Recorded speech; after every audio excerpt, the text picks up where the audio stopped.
Today is Friday, November 12, 2021. Coming up on Roland Martin Unfiltered, broadcasting live from Los Angeles. Attorney Ben Crump has filed more than 100 lawsuits regarding the tragic case out of Astroworld Festival involving Travis Scott and Live Nation. Also, the 9th person has died. We will talk with him right here about those lawsuits. Also on today's show, Howard University alumni, they're going to be protesting tomorrow on the yard, aligning with the students who have now entered their 30th day of protest. We'll talk with one of those Howard University alumni leaders about tomorrow's gathering. Also on today's show, former White House senior advisor Steve Bannon has been indicted by a federal grand jury for contempt of Congress. We'll tell you exactly what that means. Also, what about former White House Chief of Staff Mark Meadows? He might want to cooperate with Congress as a result of today's indictment. Also, on today's show, we'll talk about 3 African-American women who work for Washington State Sheriff's Department. They filed a discrimination lawsuit against them. Also, a strange twist in one of our black and missing cases. We'll tell you about that as well. It's a jam-packed show, lots to uncover, lots to unpack, including the latest in the Ahmaud Arbery case trial update, where the 3 white men who are on trial, remember yesterday, one of their white attorneys said he didn't want black pastors coming into the courtroom. He's now apologizing. Really? We'll talk with the legal analyst Candace Kelley. It is time to bring the funk on Roland Martin Unfiltered from Los Angeles on the Black Star Network. Let's go. He's got it. Whatever the miss, he's on it. Whatever it is, he's got the scoop, the fact, the find. And when it breaks, he's right on time and it's rolling. Best believe he's knowing.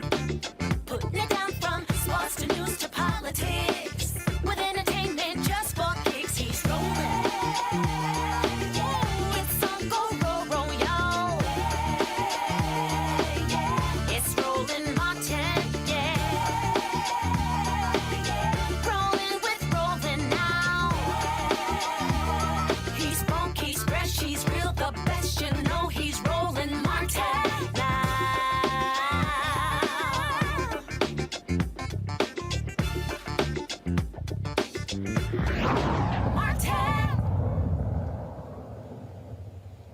Folks, sad news. A ninth person has died who attended the Astroworld Festival concert last week featuring Travis Scott and others. Texas A&M University student Bardi Shahani becomes the ninth person to pass away. She showed no brain activity, and her family, as a result, take her off of life support. There have been a number of lawsuits that have been filed as a result. Today, attorney Ben Crump announced more than 100 of those lawsuits. He joins us right now on Roland Martin Unfiltered. Ben, always glad to have you back on the show. This is certainly tragic. 9 folks have died. And so tell us about these lawsuits, the number of people who you are representing, and who are you filing lawsuits against? Is it against Travis Scott, Live Nation, Harris County, with NRG, where the venue was taking place? What are those details? Roland Martin, thank you for having me. We are filing lawsuits against any and everybody who had responsibility, who had the authority to stop the concert at the moment when they first started having people passing out and fainting. There were 911 calls that started as early as 9:04, but yet they let the concert continue on for another 40 to 45 minutes. And in that time, there were several people who suffered catastrophic injuries, like our client, 9-year-old Israel Blunt, who is on life support in an induced coma, fighting for his life. And so, Roland Martin, we filed the lawsuit today with over 100 of our plaintiffs that we represent, because when you go to a concert, it should be safe. It should not be the scene of a deadly disaster. One of the things that I saw previous comments where the police chief of Houston stated that they didn't have jurisdiction. Now, I'm born and raised in Houston. That particular facility, NRG Park, that's where the stadium is, where the Houston Texans play. That's also the grounds where the Houston Astrodome is. That's Harris County domain. But to listen to the police chief say they didn't have authority to stop the concert, I'll be honest with you, Ben, I'm sitting here going, man, if I'm seeing that unfold, just who I am, I'm going to walk on that damn stage and say, bruh, folks are dying. Shut it down. And so what do you make of that to hear the Houston police chief, where they had hundreds of officers who were on the scene, say they somehow didn't have the authority to stop the concert? Yeah, Roland, and you are a Houstonian and you know Houston well. It is clear that they could have stopped this concert. They had the authority. In fact, we understand now through our investigation that the police chief did meet with Travis Scott and the organizers and express concern. Well, if you're doing that, you have the authority to make sure that the safety of the citizens who you take an oath to protect and serve are at first safe. So if you see where you get all these 911 calls and people are fainting and passing out, then you have a duty to act. But I want to say the greatest culprit in all of this, Roland, is Live Nation, in my estimation. They are the multi-billion-dollar corporation who does 80% of the music festivals and concerts in the entire world. They should have had safety protocols in place. They should have had crowd control personnel in place. They should have had medical personnel in place. They knew they sold 50,000 tickets. So a lot of this with the law is foreseeability. And is it foreseeable that you can have a situation at a music festival where there are no seats that people can rush the stage? It's not only foreseeable, it's something that has happened before. So we're suing not just to get justice for those who were injured, but we're also trying to make sure that this is prevented, where never again will people go to a music festival with their family and end up what's supposed to be a good memory is the worst nightmare of your life. On that particular point there, the Houston Chronicle has done reporting showing that Live Nation, U.S. and international, they've had other incidents at other concerts across the globe, safety violations where people have also died as well. Earlier that day, that morning, folks stormed the gates and bust through. You would have thought after that happened, that would have been an immediate assessment on the ground of security protocols. Here's that video right there where they couldn't stop folks from bum rushing in. That happened several hours earlier before that tragic incident that night. Yeah, exactly, Roland. They were put on notice so many times for the day that the festival was unlike the previous Astro World Festival that is out of control. And I would say, I would just say, Go ahead.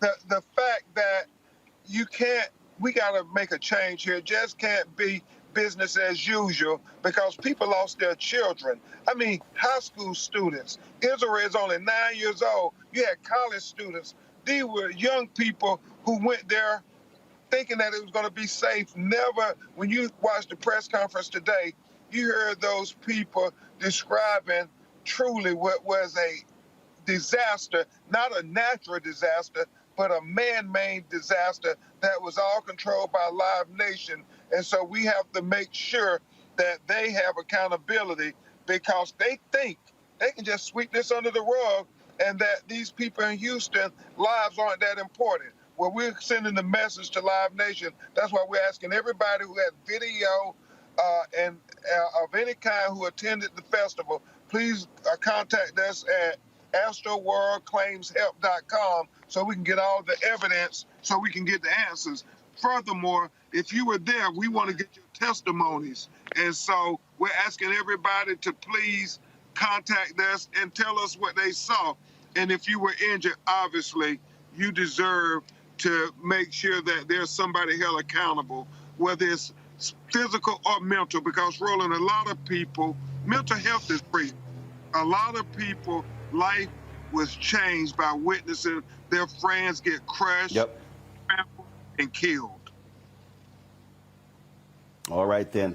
Attorney Bannon Crump, we certainly appreciate it. Thank you so very much. And this story certainly has not ended. It will be going on for quite some time. Thank you very much. Roland, we need you to come to Brunswick, Georgia next week with the black pastors. Send me a text message and let me know when they're going to be there. I know we have to be in New York later next week for some interviews, but hit me up and let me know when, and we'll try to see if we can work that out. All right, Roland, Black America, we count on you, brother. All right. I appreciate it. Thanks a bunch. I want to bring in my panel, Michael Imhotep, host of the African History Network show, Killer Bethea, communication strategist, also Faraj Muhammad, radio and TV host. I'm going to start with you, Michael. Again, what happened here, absolutely tragic. 9 people have died. Folks still are in the hospital. And you heard Ben say there were issues. They had issues. Earlier in the day, they had issues. They had issues in 2019. Right. How do you have all of those security personnel that Mayor Sylvester Turner of Houston said there were more than enough officials there, HPD police officers, private security as well, plus the county? How in the world does this happen? I mean, Roland, you know, just looking at people just rushing through. Michael, you're muted. Oh, can you hear me? Can you hear me? Got to unmute before you talk. Can you hear me? I'm not muted. Can you hear me? We can't hear Michael. Let me go to Faraji. Faraji, please share your thoughts again on what happened here. I mean, I think what happened is just a great tragedy. But I'm trying to understand a couple of things, Brother Roland. One is, after the initial bum rush of metal detectors and all of those things, why wasn't the concert canceled altogether? Because you saw the rowdiness of the crowd. And if you saw the crowd acting that way, you saw people getting hurt from the very beginning. I mean, I've read reports from the chief saying that he talked to Travis Scott himself, saying that, look, We look like this is going to be a problem. There's been other reports saying that there were multiple signs throughout the day saying that this thing might get out of control.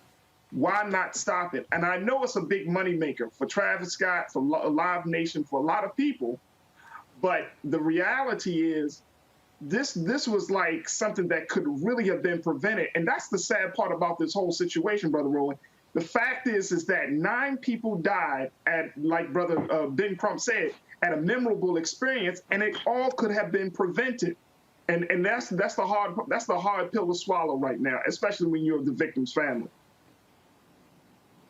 Michael, what's hard here also, again, I can't remember the last concert that I attended where you didn't have seats or whatever. And Ben is absolutely right. I mean, bottom line, 50,000 people, if they actually make a rush forward, I mean, I give you the only time that I've probably been in that situation, I was in Ireland a number of years ago, more than 20 years ago.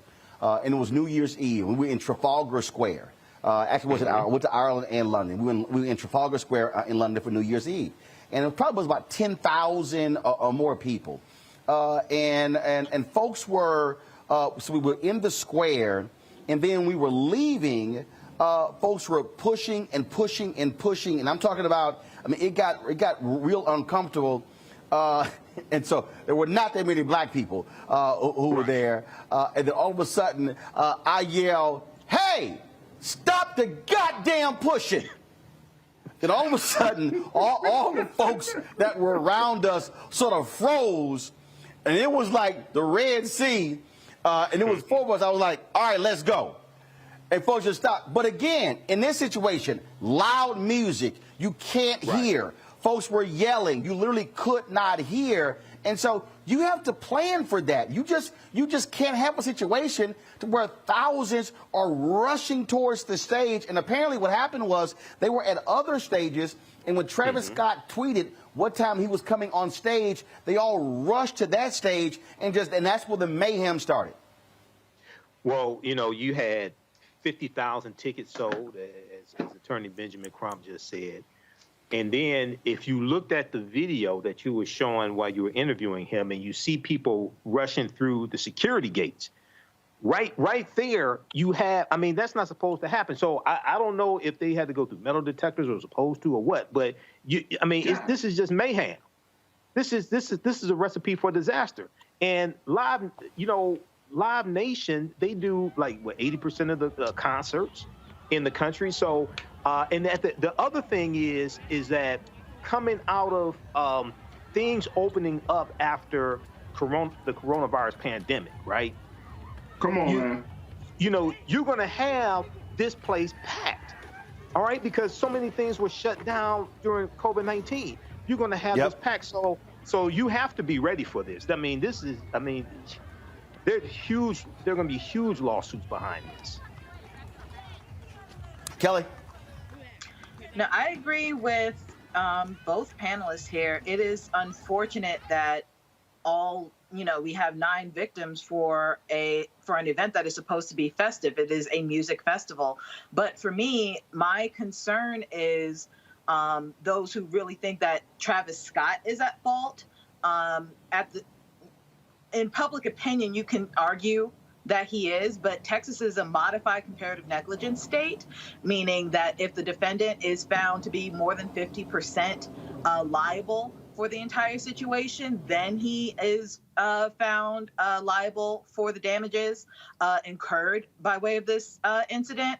I don't know, just based off of what I've seen and read based off of this festival, that Travis Scott would necessarily be more than 50% at fault. However, Live Nation, who has the duty of care here regarding security, regarding just crowd control, all of these things, and they have a history of not doing this effectively. So the fact that Live Nation has a history of concerts going haywire, the fact that Live Nation was responsible for security, so far as I know, Live Nation is responsible for security. Live Nation is responsible for the flow of traffic into that festival.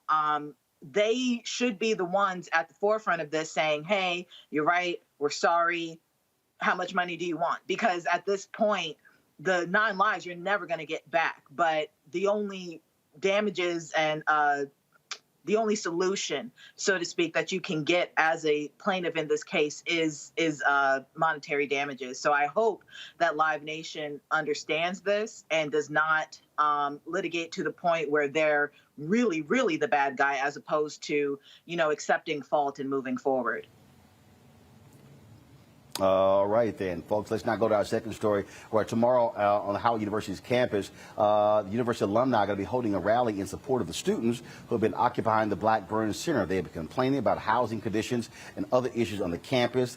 They've been complaining they're not getting satisfactory answers from the Howard University leadership, including President Wayne Frederick. They've been asking for a campus-wide town hall and other issues. Joining us right now is April Silver. She's the founder of Aquila Work Songs, graduate of Howard University. April, glad to have you here.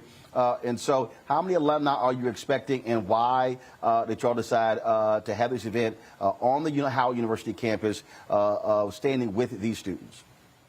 Well, thank you for having me. I'm on the campus right now. I just got here from Brooklyn. I'm outside. So we expect a great number of people to show up tomorrow, and we are billing this as Howard Unity Day. Because there's been a lot of things going on, like you've mentioned. There are a number of issues that the students are holding up. Today is day 30, as your audience might know. The students went into the Blackburn Center October 12th.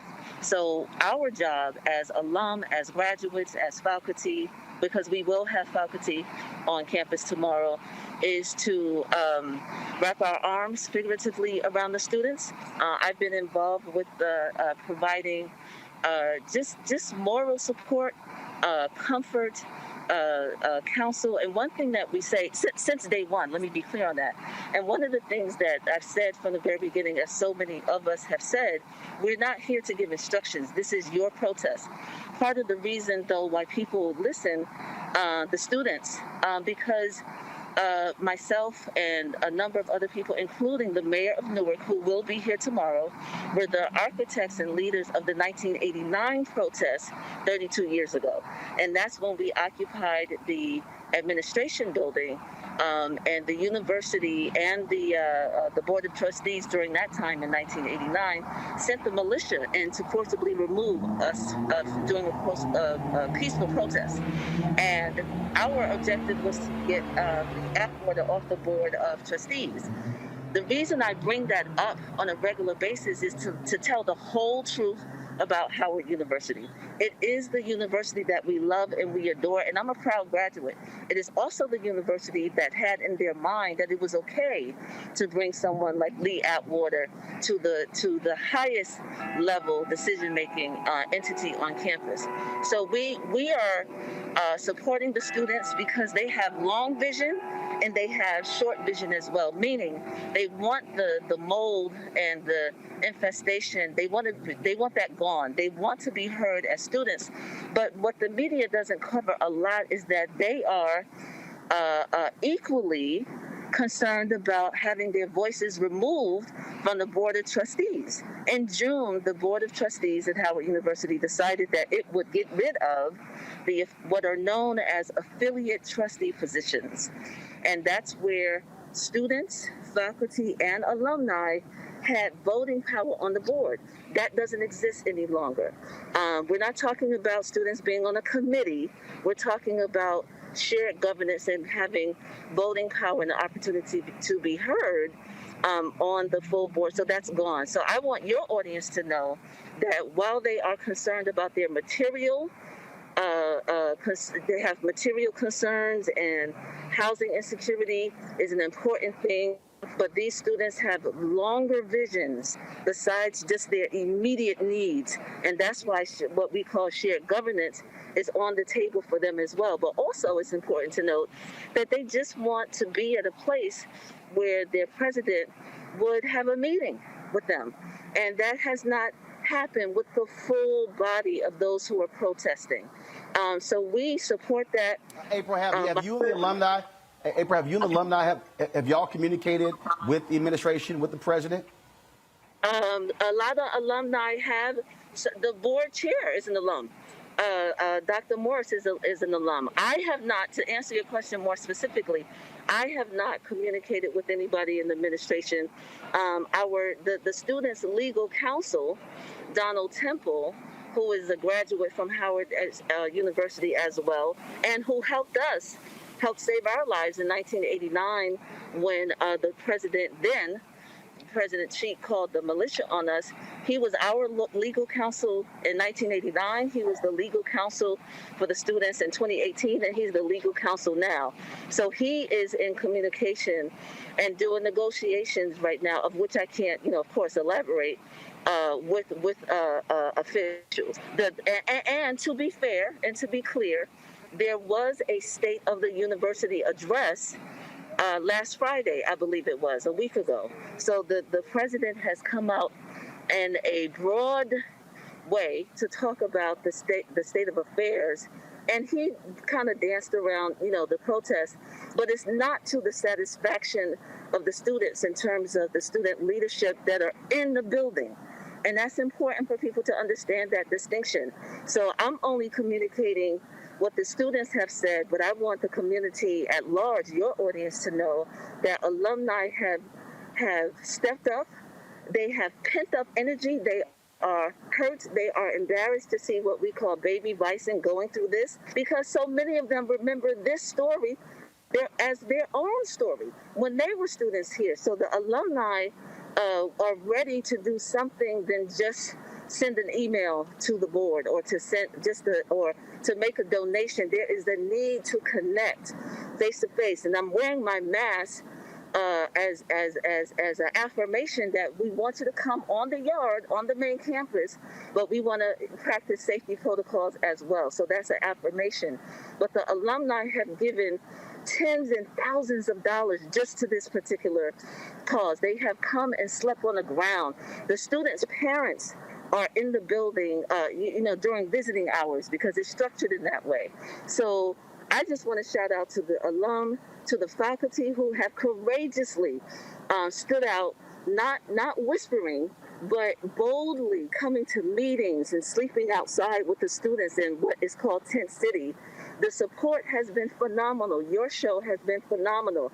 Your audience might know Elizabeth Warren came out and expressed, Senator Elizabeth Warren came out and expressed her solidarity with the students. Countless of people have done so, and they are inspired by that.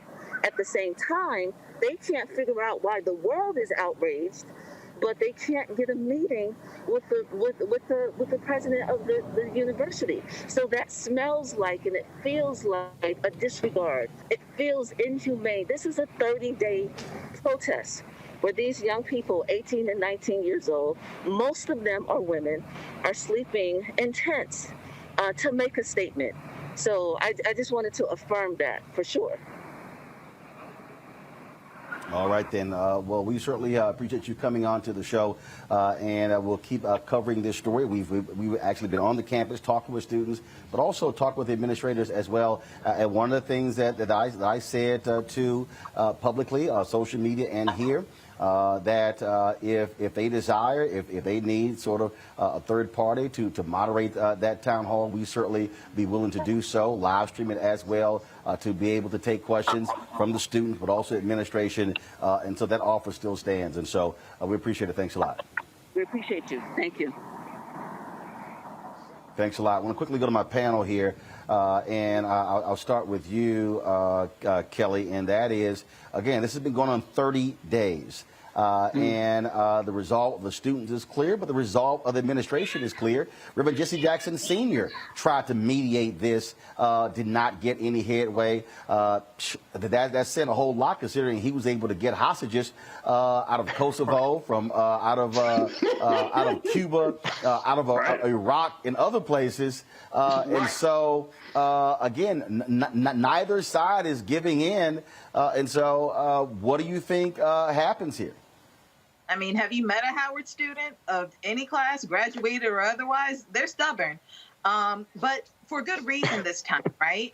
because it's not just the Howard students who are complaining to administration, and I want that to be clear. It's also faculty and adjunct professors as well who have a gripe with administration. This is not something that is like students just who feel like they're entitled to certain things or what have you, and they just want what they want when they want it. It's not one of those cases. This is a case in which students and others, but right now we're talking about the students. This is a case in which students have paid to go to one of the most infamous Black colleges in the world. And you know, they are paying for the name, they are paying for the prestige, they are paying for the education within the prestige and the name, and they are not getting their money's worth. You do not get prestige. Prestige does not come with rats. Prestige does not come with mold.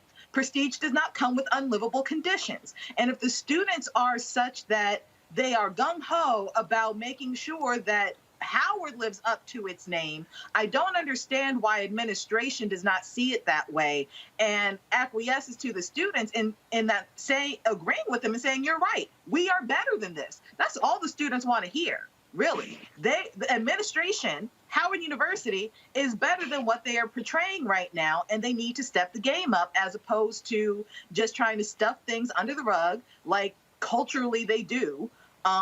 And just move forward to make sure that the students have the best Howard experience they can possibly can. Because what you're seeing right now, students intense, this is not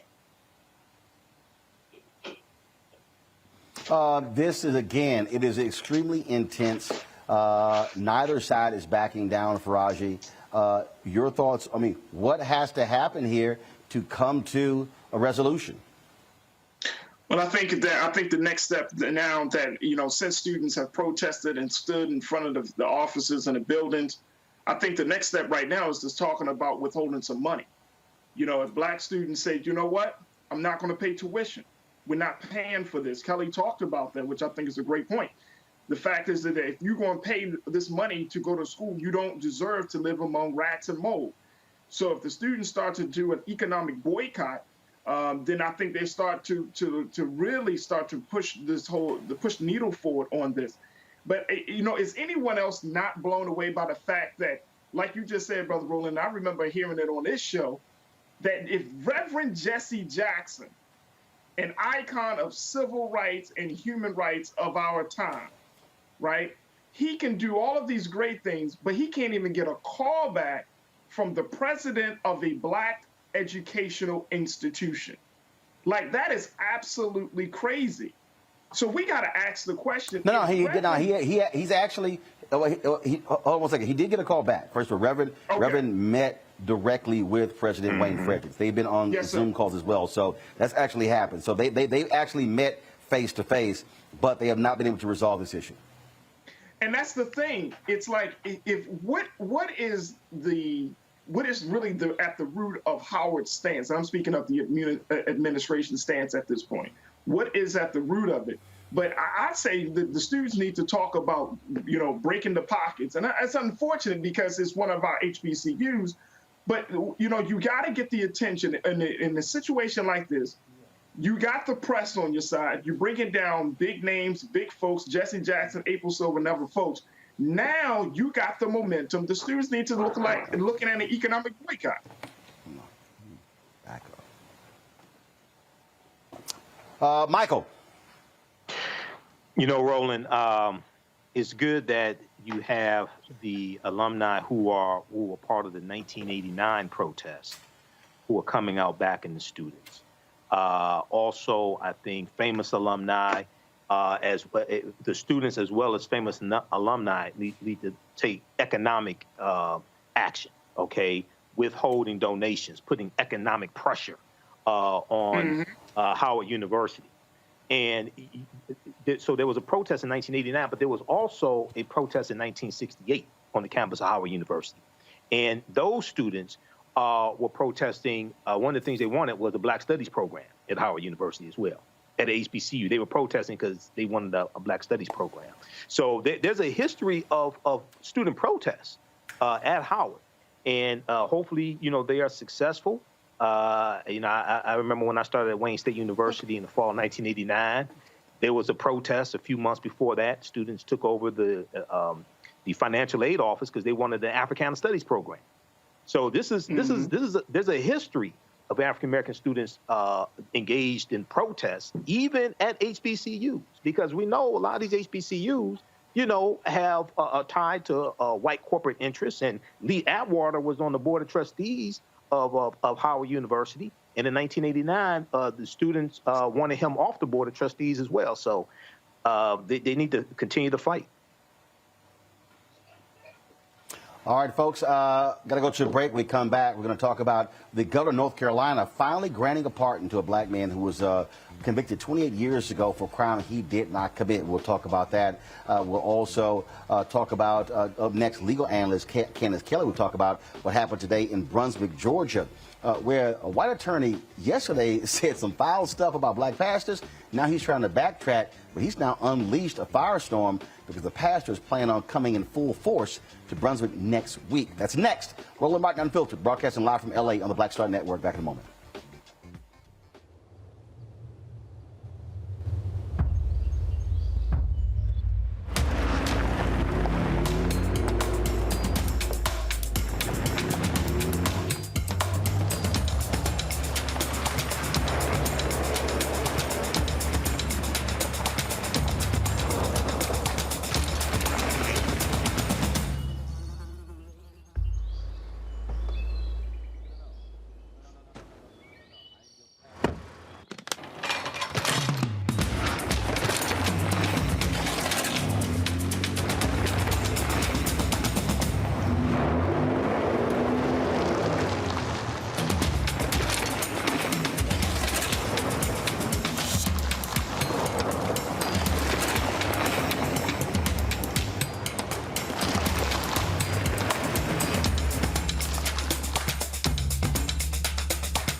Betty is saving big holiday shopping at Amazon. So now, she's free to become Bear Hug Betty.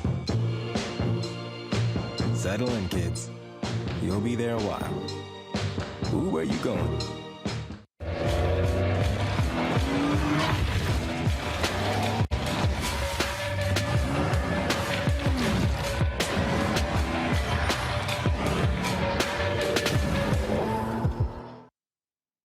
It's Kim Whitley. Yo, what's up? This your boy Ice Cube. Hey, yo, Peace World. What's going on? It's the Love King of R&B, Raheem Devon, and you're watching Roland Martin Unfiltered.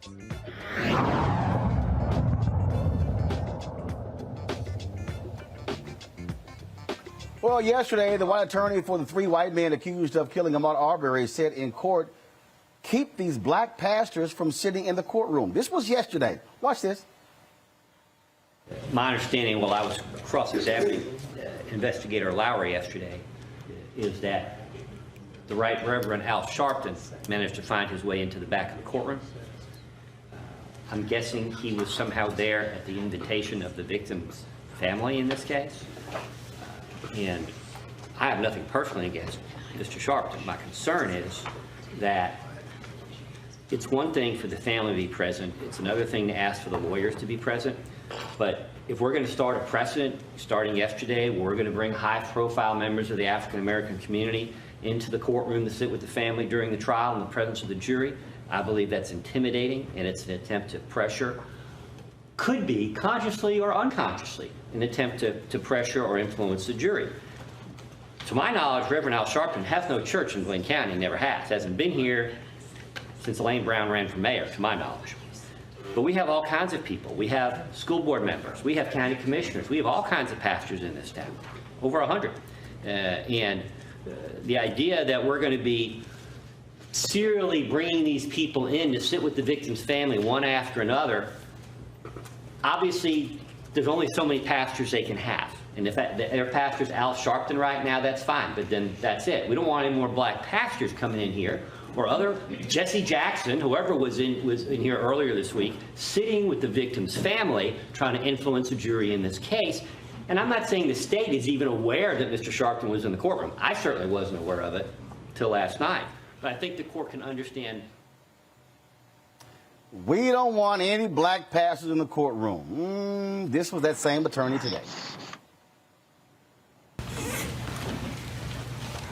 Your Honor, I've been asked to address some comments the other day. The court hasn't asked me to do that. Quite honestly, I think whatever you've been asked to do has not been asked by the court. Very well. I will let the court know that if my statements yesterday were overly broad, I will follow up with a more specific motion on Monday, putting that in those concerns in the proper context. And my apologies to anyone who might have inadvertently been offended. Well, joining us right now is legal analyst Candace Kelley. Candace, oh, it's amazing how the backtrack starts. Probably because of this, Candace. Go to my iPad, folks. You heard Ben Crump ask me to come to Brunswick, Georgia next week. Here's why. Pastor Jamal Bryant, Reverend Al Sharpton, and others are calling on pastors from all across the country to convene in Brunswick, Georgia on the courthouse steps next Thursday at 11 a.m. as a show of force. Ben Crump earlier posted that they wanted 100 pastors. I got a feeling it's going to be a hell of a lot more. And so this attorney, this white attorney, he opened up a can of worms, and if he thought, one pastor, Reverend Sharpton, Reverend Jackson, Reverend Barber sitting in the courtroom was somehow going to impact this here, he just asked for a whole lot more to show up. Listen, as soon as he began talking, you know that they were starting those carpooling plans and sessions and renting buses as soon as he said it. We knew that this was going to happen. And very well, it should, because, listen, when the Constitution says we the people, Roland, we the people, we are the ones who are supposed to be checking the courts and holding public accountability, which is why we are allowed in any courtroom, unless you're dealing with a juvenile or someone that's been raped. You can go to ticket court. You can go to court tomorrow. You can go to the Supreme Court. You can go to this court. There are reserved seats for reporters, the public, and people who want to sit with the family. That's where Reverend Al Sharpton was. He was an invited guest, and he had every right to do so. I don't know what type of motion he's going to be filing on Monday, but he had the answer that he wants. You are allowed to go to court. You, I, anybody else. I mean, in this case, as far as, room allows, but court is public for accountability in order to make sure that the justice system actually works, which is in question here. Let's not even go there quite yet, right? And Candace is absolutely racist. I mean, because here's the piece. Yesterday, we had Barbara Arnwine on, and she said there have been white pastors, there have been rabbis and others who have been praying with the family. He specifically said, we do not want black pastors in the courtroom.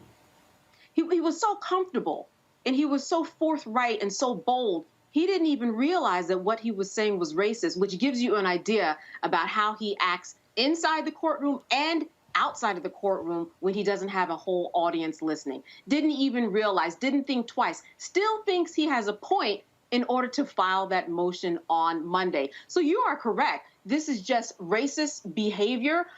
We've seen this kind of all along in terms of this man and what he has said. Now he is offering an apology. Apology is not going to go that far. And if he wants to really make an apology, he should be out there 11 o'clock next week, Thursday, and address all of those preachers.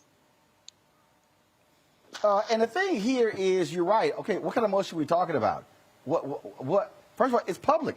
The judge even said, he said, if everybody's abiding by the rules and no one is causing commotion, I can't tell somebody they can't come into the courtroom. And for him to say, oh, no, Judge, keep these high-profile black preachers out of the courtroom because they might impact the jury. But this is the same attorney, though, who complained, saying there were not enough bubbas on this jury. He is openly saying we need to appeal to the racist Confederate flag flying white folks in Brunswick in this trial. The Bubbas, the Joe Sixpacks. He actually wanted to say that this was a protected class. He was going to go for that. You cannot say that a Joe Sixpack is the same as someone who is African American or someone who's pregnant or has a disability. Those are protected classes on a federal level. There's no way that he would have been able to say that. He's saying things that don't even make sense. He's saying things that I don't even think he actually believes. But listen, Roland, this is all about strategy. He has been complaining about what's going on very peacefully outside of the protest for over a week. We talked about people who were outside peacefully protesting, and he said that this was a distraction. What he is trying to do is distract the court. He is trying to make sure that, you know, because he doesn't have the facts on his side or the law on his side, he's pounding his fist in other areas and making sure that there are distractions otherwise. Because every time that he talks to the attorney, the jurors have to leave. There was one day where the jurors had to leave over 6 times. Well, that's a lot. Think about, listen, this is a narrative. There, you are watching a story as a jury. Imagine watching a story just regularly on Netflix, and you have six interruptions. The story doesn't flow well. Those interruptions don't bode well. But that is what he's doing. It is all a part of a strategy in order to interrupt, so that the jury loses its continuum in hearing the narrative that these prosecutors are winning in terms of, you know, who's going to be a winner or a loser. The prosecutor is winning in this case in terms of making sure that justice is gotten for Ahmaud Arbery's family. Last question for you. Can someone file a complaint with the bar for his behavior? This very specific comment here, is that sort of the kind of complaint that can be filed with the Georgia Bar Association? Well, it can be filed. I mean, listen, there were even people who were on his team that put their heads in their hands. Like, what is this man doing? It can be filed. It interrupted the court. It interrupted the process, and it actually didn't make sense. It was racist on its face. There are people and there are attorneys who are looking at this, who sit in important positions, and they're questioning whether or not this man should actually keep his license. I'm surprised that he wasn't fined by the court in some way, that there wasn't some type of contempt of court, because this just didn't make sense. But on the other hand, you also don't want judges kind of getting involved in the process, because this is a judge that runs a very, very tight and clean court, so to speak. And he just doesn't want to be a part of the fray. I'm surprised he wasn't admonished or chastised, but he just didn't want to go there. But I have a feeling that somebody is watching out there in the Bar Association in Georgia, and they're wondering, what can we do about this man? Because this isn't justice. This is just biased behavior. This is strategy. These are the jury can't do their job. All right, then. Candace Kelley joining us from South Orange, New Jersey. We appreciate it. Thanks a lot. All right, Roland. Good to see you. Likewise. Thanks a lot. Folks, got to go to a break. We come back. We'll talk Black and Missing for today, but also a twist on a previous story we told you about right here on Roland Martin Unfiltered on the Black Star Network. Don't forget to support what we do, folks. In fact, we have reached 20,000 downloads on our platform, and so we want you guys to continue to support what we do. So please be sure to download the app. Go to all platforms: Apple phone, Android TV, Apple TV, Roku, Samsung, Xbox, you name it. We're on all the platforms. So our goal is to get 50,000 downloads by December 31st, 2021. So please share that with your friends. So download the Black Star Network app. You can also support us by joining our Bring the Funk fan club. Every dollar you give goes to support this show. Cash App is $RM Unfiltered. PayPal is R Martin Unfiltered. Venmo is RM Unfiltered. And of course, Zelle is Roland at RolandSMartin.com. Roland at RolandMartinUnfiltered.com. We'll be back in a moment.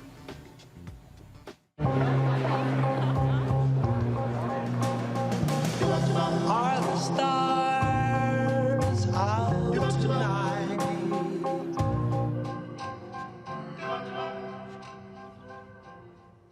Alexa, play our favorite song again.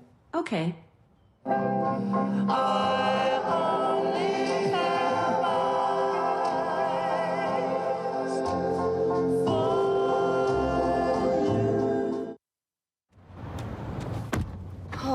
That spin class was brutal. Well, you can try using the Buick's massaging seat. Ooh, yeah, that's nice. Can I use Apple CarPlay to put some music on? Sure. It's wireless. Pick something we all like. Okay, hold on. What's your Buick's Wi-Fi password? Buick Envision 2021. Oh, you should pick something stronger. That's really predictable. That's a really tight spot. Don't worry. I used to hate parallel parking. Me too. Hey. Really outdid yourself. Yes, we did. The all-new Buick Envision, an SUV built around you. All of you. Once upon a time, there lived a princess with really long hair who was waiting for a prince to come save her.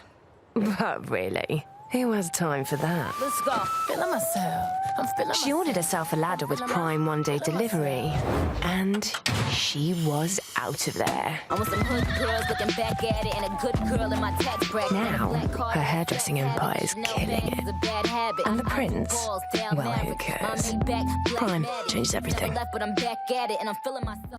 Hello, I'm Bishop TDJ. How y'all doing? It's your favorite funny girl, Amanda Seals. Hi, I'm Anthony Brown from Anthony Brown and Group Therapy. What up, Lana Well, and you are watching Roland Martin Unfiltered.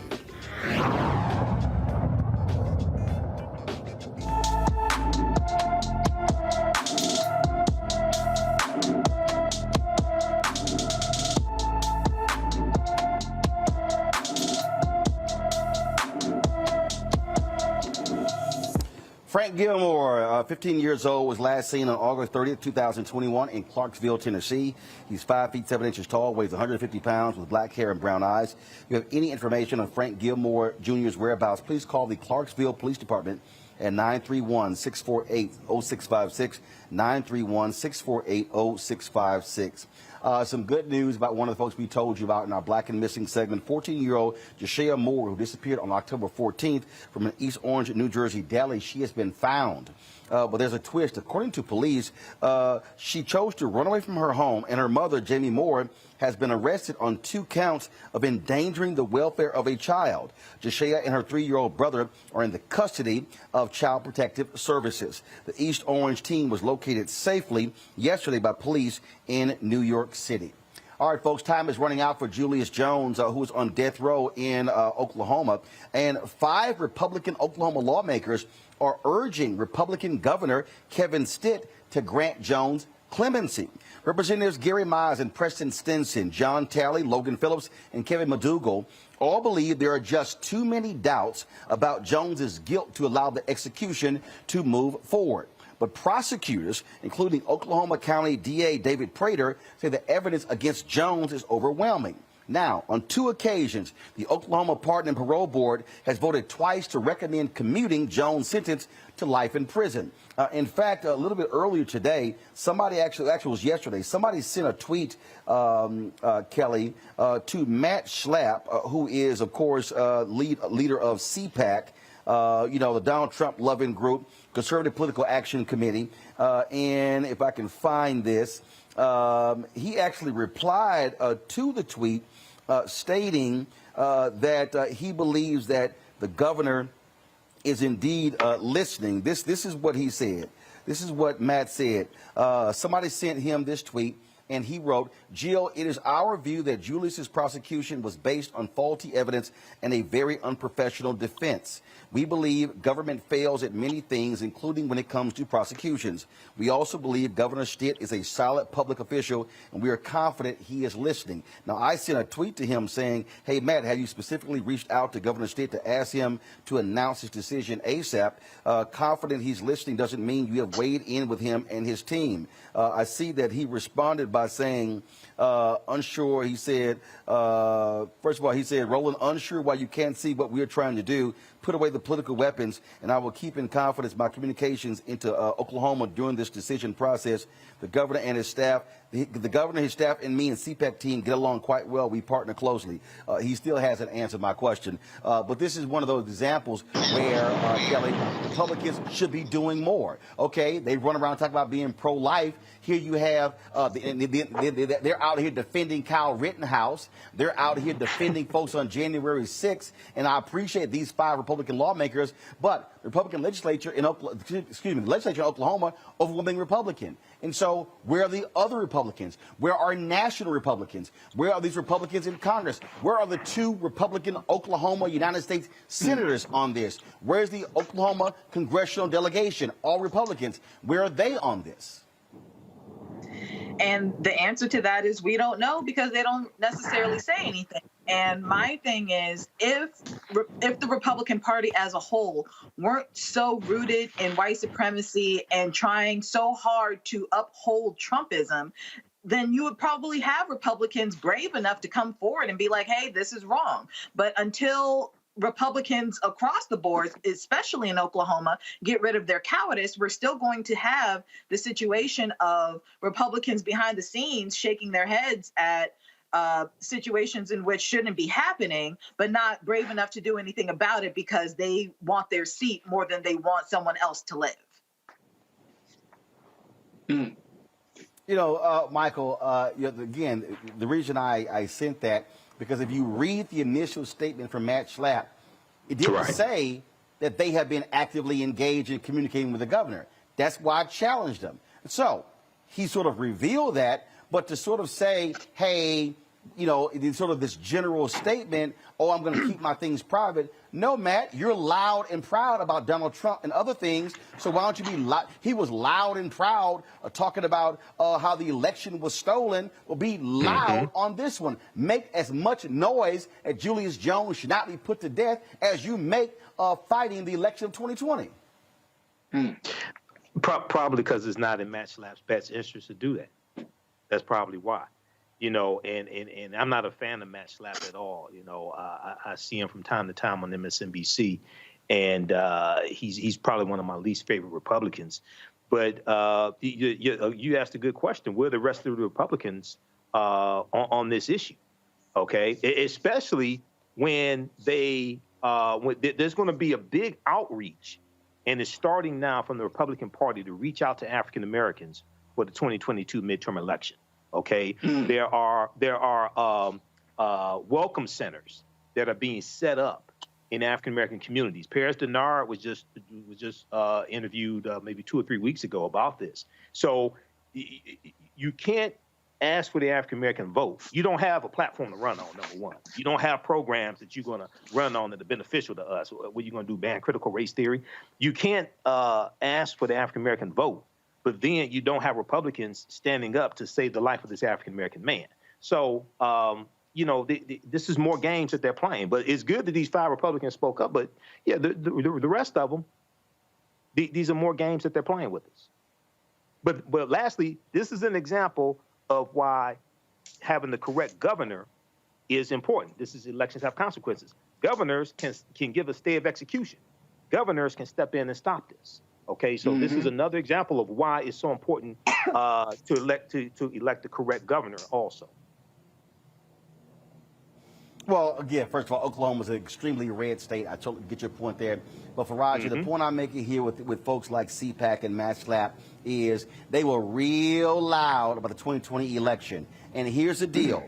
Why don't you be as loud as about this one? This is a black man on death row, and if you believe in life or death, if you believe in justice, if you believe in the rule of law, then be just as loud on this one. And here's the deal. He goes, put your political weapons away. No, first of all, this issue of death ain't political. This is a black man who's on death row. And so, yeah, there typically are more black people who have been on death row for crimes that they did not commit. And so, Matt, this ain't a political thing. This is a black thing.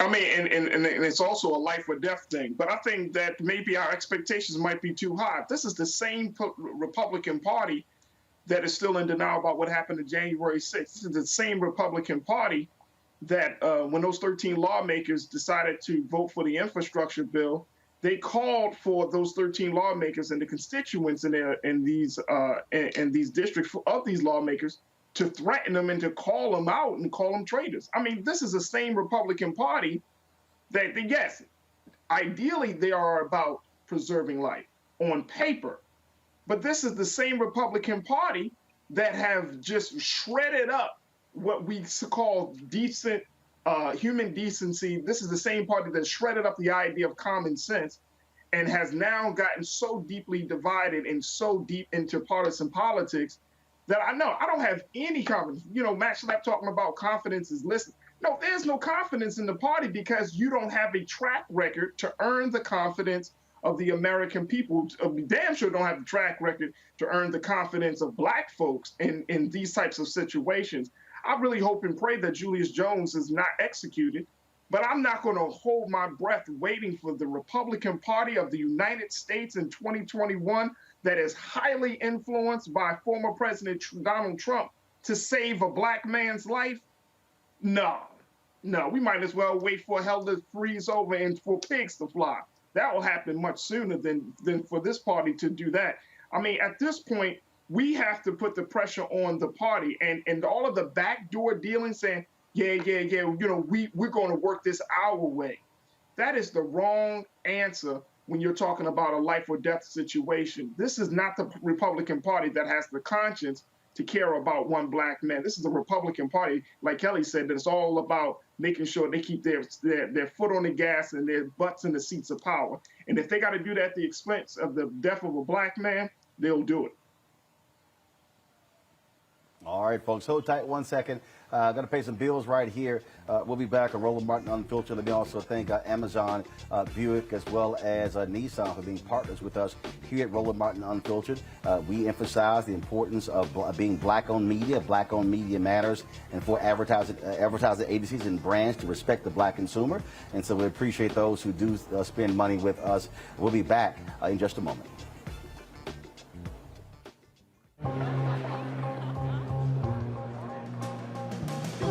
Are the stars out tonight?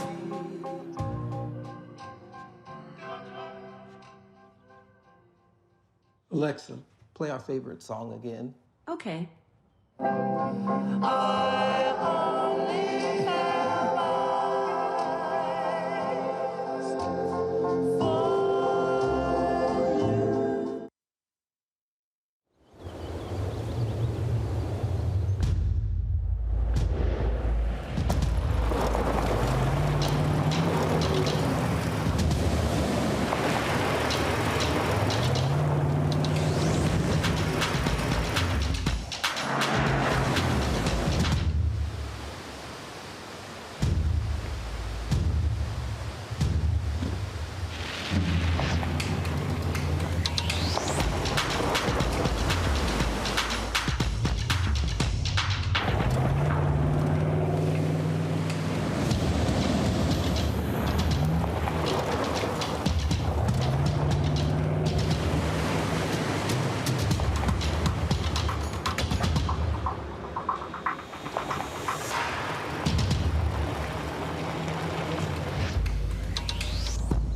Maureen is saving big holiday shopping at Amazon, so now she's free to become Maureen the Merrier.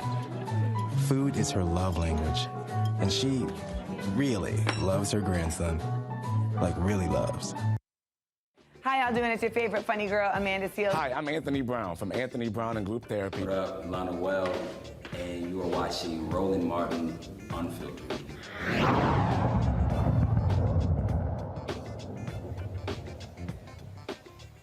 Last month, Steve Bannon, who was the senior advisor to President Donald Trump, refused to appear before Congress, investigating what took place on January 6th. This is what Congressman Benny Thompson, co-chair of the committee, said on October 19, 2021. Mr. Bannon stands alone in his complete defiance of our subpoena.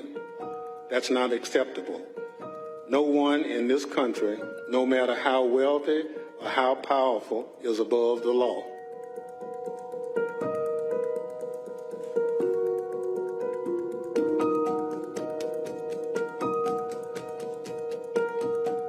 Our goal is simple. We want Mr. Bannon to answer our questions. We want him to turn over whatever records he possesses that are relevant to the Select Committee's investigation.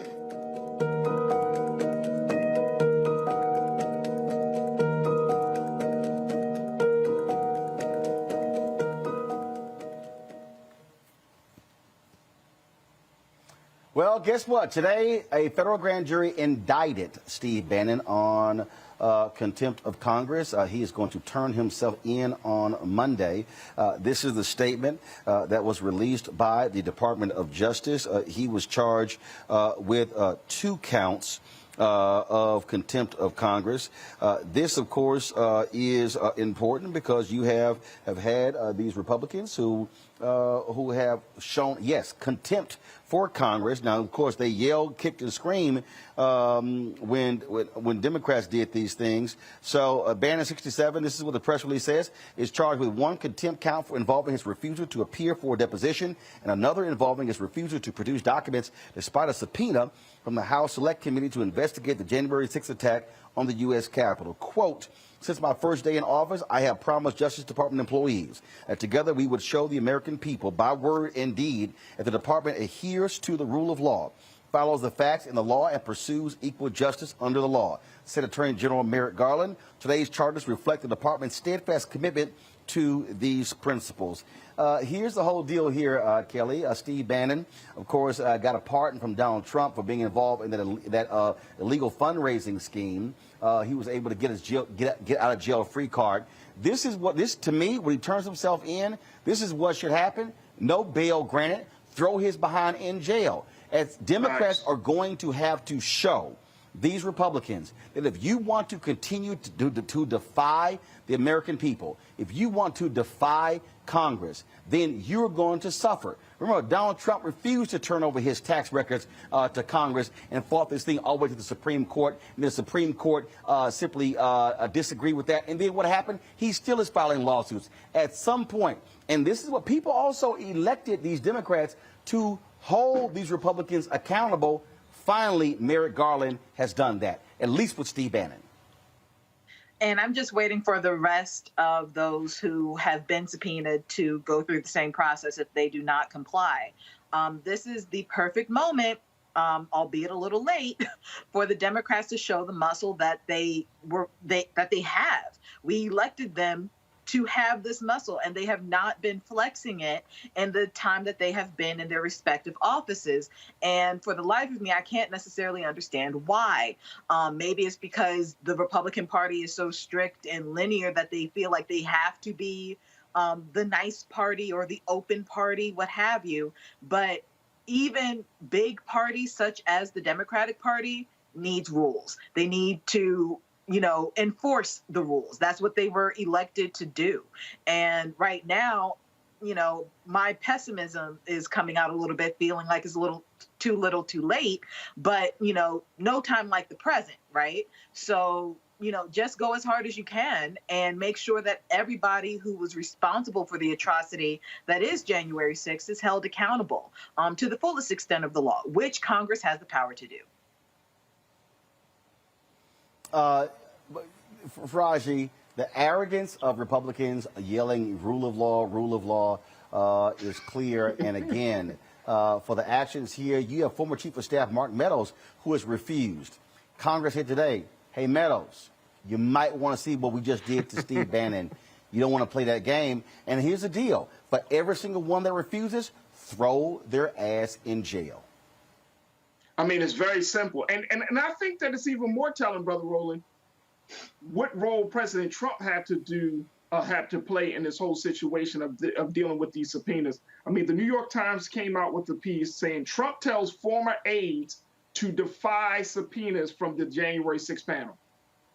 I mean, if this is not evidence enough that this man, and I'm speaking of Trump here, that he is doing everything he can to not be connected or to be found guilty in what happened on January the 6th. I don't know what is, but he's telling his people, don't listen to the federal government. Don't listen to Congress. Don't listen to the House of Representatives. Hell, don't listen to the United States Justice Department. Just defy the subpoenas. And so all of this is, and I don't know, and I think this is really the bigger part of this whole conversation, is that here we are in 2021. We've been talking about President Trump running for president again. We've been talking about the fact that you're going to have Republicans possibly back in power in 2022. But you're finding out, not just with the Steve Bannon subpoena, but then over the past couple of days, there were other Trump senior high-level Trump advisors, Kelly Conway and other folks that have been found guilty of doing illegal campaigning while in office. I mean, what else does this group of criminals have to do to show people, like, you know what? We are criminals. We went to the White House. We did what we thought would do in our best interest, And then at the end of the day, no one is going to punish us about it. There aren't going to be any real consequences for our actions. What else has to be done at this point? I don't know. But I'm glad Steve Bannon is getting indicted and getting charged. Easy. But he needs some more time than the little 30 days or whatever. The reason you have to, what you do, Michael, is again, you indict them, you convict them, and you put them in jail. Absolutely, absolutely. I hope Stephen Miller gets arrested. Stephen Miller was just on Fox News talking to Laura Ingraham, said he's going to ignore the subpoena. Now, keep in mind, I thought the Republican Party is supposed to be the party of law and order. This is supposed to be the party of law and order, but now all of a sudden, but you know they did back the blue. They backed the blue until the coup. This is what they did. Okay, keep in mind they backed the blue until the coup. So I personally, Roland, I hope all of them defy the subpoena and all of them get indicted, all of them get arrested. Okay, I really hope so, to send a clear message that this is not going to be tolerated. These are people who helped engineer an insurrection. Okay, the full weight of the Department of Justice needs to come down on their behinds, and they need to film it. This is must-see TV. I'm serious. This is must-see TV. They need to film this and send a clear message. This is what's going to happen to you. Because I remember when Republicans went after Eric Holder, okay, and subpoena Eric Holder, Attorney General. I remember all this, and this is just a bunch of hypocrisy from a lot of Republicans that helped engineer this insurrection. But I hope the full weight of the Department of Justice falls on them. Absolutely. And folks, here's the deal. Look, you gotta understand, this dude has a hugely popular podcast. Before the announcement of his indictment came out, this is what he said. Go to my iPad. He said, "Suck on this." Steve Bannon tells audience, "We're taking over all the elections." Go to my iPad. This is what he actually said. Okay? This is what he said. Okay, y'all need to understand what's going on here. There's a clearly defined strategy these guys have. This is what he said in here. He said, "We're not complaining about it anymore. Remember, there are no whining and no tears in the war room. We're taking action, and that action is we're taking over school boards. We're taking over the Republican Party through the precinct committee strategy. We're taking over all the elections." These people are thugs, folks. They want to put Trump back in, and how you deal with thugs, you treat them like gangsters, look like just like lawyers and prosecutors use RICO strategy. You put them in jail. That's what you do, and so that's what needs to happen there. All right, folks, got to go to break. We come back. Pandemic, the COVID has caused a major problem when it comes to health care. Doctors have been most impacted, but also nurses. We now are experiencing a massive nurse shortage in the United States.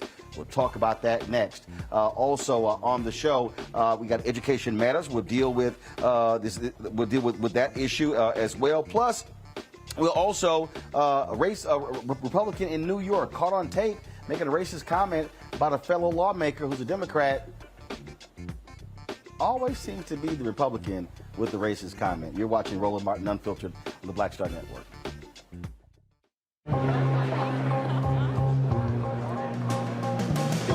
Are the stars out tonight?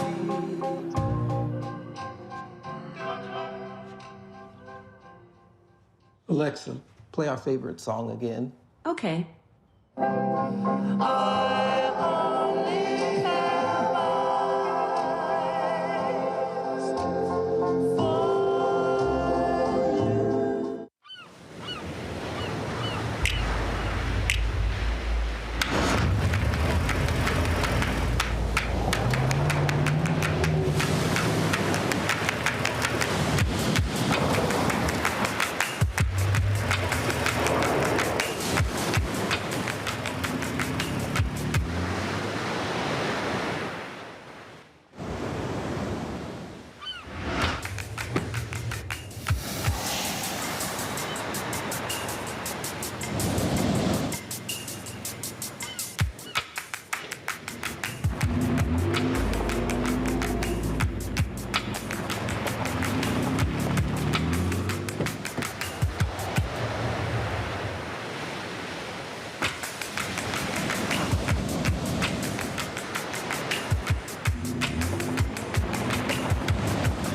Once upon a time, there lived a princess with really long hair who was waiting for a prince to come save her.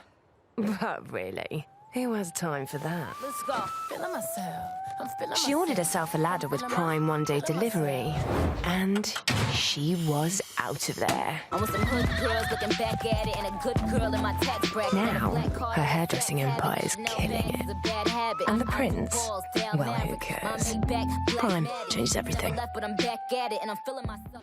What's up, y'all? I'm Will Packard. Hello, I'm Bishop T.D. Jakes. What up, Lana Well, and you are watching Roland Martin Unfiltered.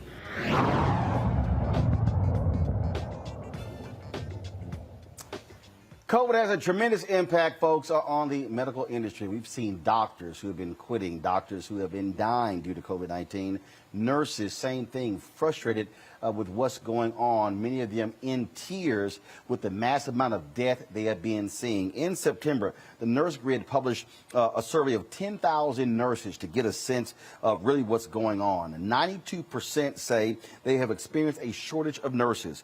56% say they experienced a lack of beds. 77% of nurses acknowledge high levels of burnout and mental health issues. 4 out of 10 say they were doing their best with a shortage of medical supplies, and 1 in 5 nurses said they were working in facilities where patients were housed in temporary areas of a hospital like tents and field hospitals. Joining us right now is nurse practitioner Wendy Garvin Mayo. Wendy, glad to have you on the show. First, you're there in Hartford, Connecticut, and people got to understand, nurses are the backbone of the industry. You don't have a doctor who is the one who is taking care of patients. Most of the time, it's really the nurses. And so what is this industry doing? Because, look, if you're losing these experienced nurses today, this problem is not going to be a 6-month problem. This is going to be a 5 to 10-year problem if you're not filling in, folks, with the next wave of nurses. Yes, so it's only going to get worse. The American Nurses Association predicts that 500,000 nurses will be retiring by the end of the year. And that's in addition to nurses who are leaving the profession because of stress in the workload and the work conditions.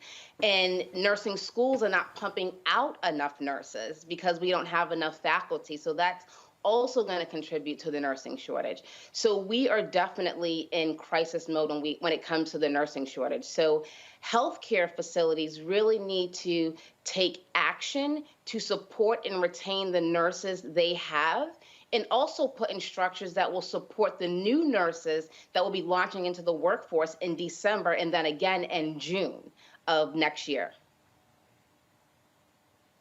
And so what else can be done? Is it financial incentives? Is it incentives when it comes to encouraging more people to actually major in nursing? What should be happening here? So we need to first recruit more nurses into higher education because we don't have enough faculty to actually teach nurses. So I think that's one start. The second start is we do need to start recruiting individuals who are interested in nursing to go into the profession.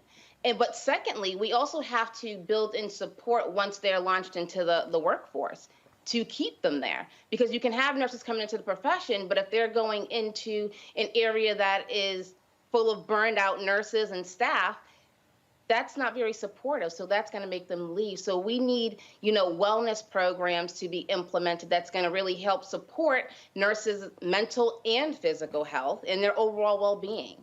So, I think, people need to really look to Washington, D.C., really get involved in policy so we can start mandating that nurses have the resources that they need in order to sustain themselves so they can provide care to patients. Questions from our panel. First up, Faraji. Well, I appreciate you, sis, for coming on and talking about this issue. And as I've been talking to our watchers on YouTube and whatnot, a lot of people are saying that nurses aren't getting the pay that they deserve, and that this may potentially change that dynamic. Do you foresee that changing that dynamic, considering that a lot of people have been leaving their jobs and professions that they've been in for a very long time? If there is a mass strike, if there is a shortage of nurses, how do you foresee the industry responding to that? Or should we expect even more money? Should we expect better work conditions? What do you foresee as being the response to that? Yes, so I don't think it's money, to be honest, because what we do as nurses, you can't really pay us enough. And right now, they are trying to fill the gap with travel nurses who make 3 or 4 times more than a nurse who's hired by a healthcare institution. So it's not money, it's really work conditions. Nurses really just want to feel valued, respected, appreciated, and understood. They're there, they're stressed, they're burnt out, but they still show up to work. They still show up to serve, but they need, meaning healthcare institutions, need to bring nurses to the table and make sure that they're being heard, they're understood. They have the solutions. We just need them to be listened to and have those solutions implemented to really improve the work conditions that nurses are currently working in. Okay, yes, ma'am. Thank you, sis. Kelley. Hi, I'm reading a document regarding this issue, and it's saying that 58% of nurses say they will remain in patient care through the end of 2021. 4 in 10 are planning to leave at the end of 2021. I want, like, outside of the rationale that has already been discussed, how much of this do you think is directly related to the COVID pandemic, aside from the I don't want to say normal pressures, but the expected pressures of the job? Yeah, so in nursing, we've been dealing with stress, burnout, and the nursing shortage. So these are not new phenomenons. So what happens is, because we've been dealing with these issues, when the pandemic hit last year, we didn't have the capacity or reserve to deal with it. So it just really amplified everything. It amplified the shortage because people are leaving the profession, and it amplified stress and burnout. So now these issues are magnified to a point where we're having nurses exiting the profession, which is not good for healthcare, right? It's not good for our citizens. Who's going to really be there to take care of our citizens, right? And then if we have the shortage, but it persists, you're going to have nurses who are stressed and burnt out, which can lead to decreased quality care and even death, right? Because it's just not good all around. So you are correct. These are not new problems, but COVID has definitely amplified these issues in the profession of nursing. Michael. Hello, Sister Wendy. Thanks for coming on the show today and giving us this information. I wanted to know, could you explain to people, how long does it take to go through the program to become a nurse? How long does it take? And for someone who's in college right now and thinking about becoming a nurse, what subjects should they be focused on in school? What classes should they be taking to make sure they can successfully get through the nursing program to become a nurse? Yeah, so that's a great question. So there are many levels to becoming a nurse, because you can be an LPN, which is a licensed practical nurse. That takes, I believe, a year. You can be an associate degree nurse, where you get a registered nursing certificate in 2 years, or you can become a registered nurse at a 4-year degree school. So someone that's thinking about going into nursing, the first thing I would definitely suggest is you get a mentor who is a nurse who can really guide you through that.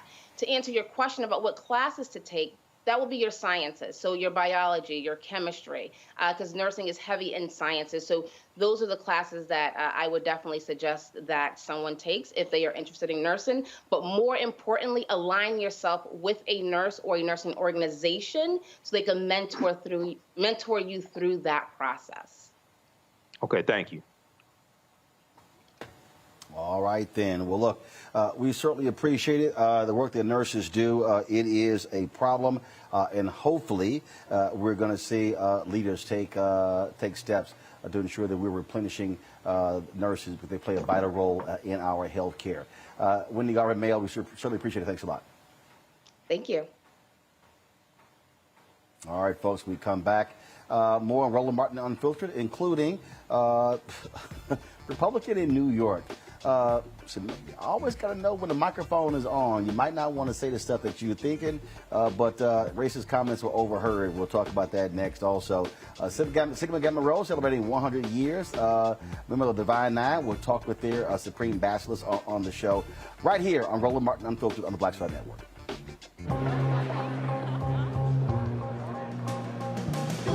Are the stars out tonight?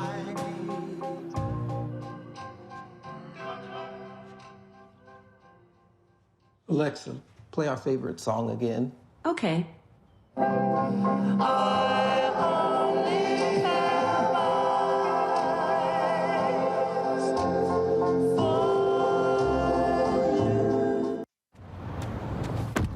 Oh, that spin class was brutal. Well, you can try using the Buick's massaging seat. Ooh, yeah, that's nice. Can I use Apple CarPlay to put some music on? Sure, it's wireless. Pick something we all like. Okay, hold on. What's your Buick's Wi-Fi password? Buick Envision 2021. Oh, you should pick something stronger. That's really predictable. That's a really tight spot. Don't worry, I used to hate parallel parking. Me too. Hey. Really outdid yourself. Yes, we did. The all-new Buick Envision, an SUV built around you, all of you. Maureen is saving big holiday shopping at Amazon. So now she's free to become Maureen the Merrier. Food is her love language, and she really loves her grandson. Like, really loves. Hi, I'm Gavin Houston. Hey, what's up, y'all? It's your boy Jacob Lattimore, and you're now watching Roland Martin right now.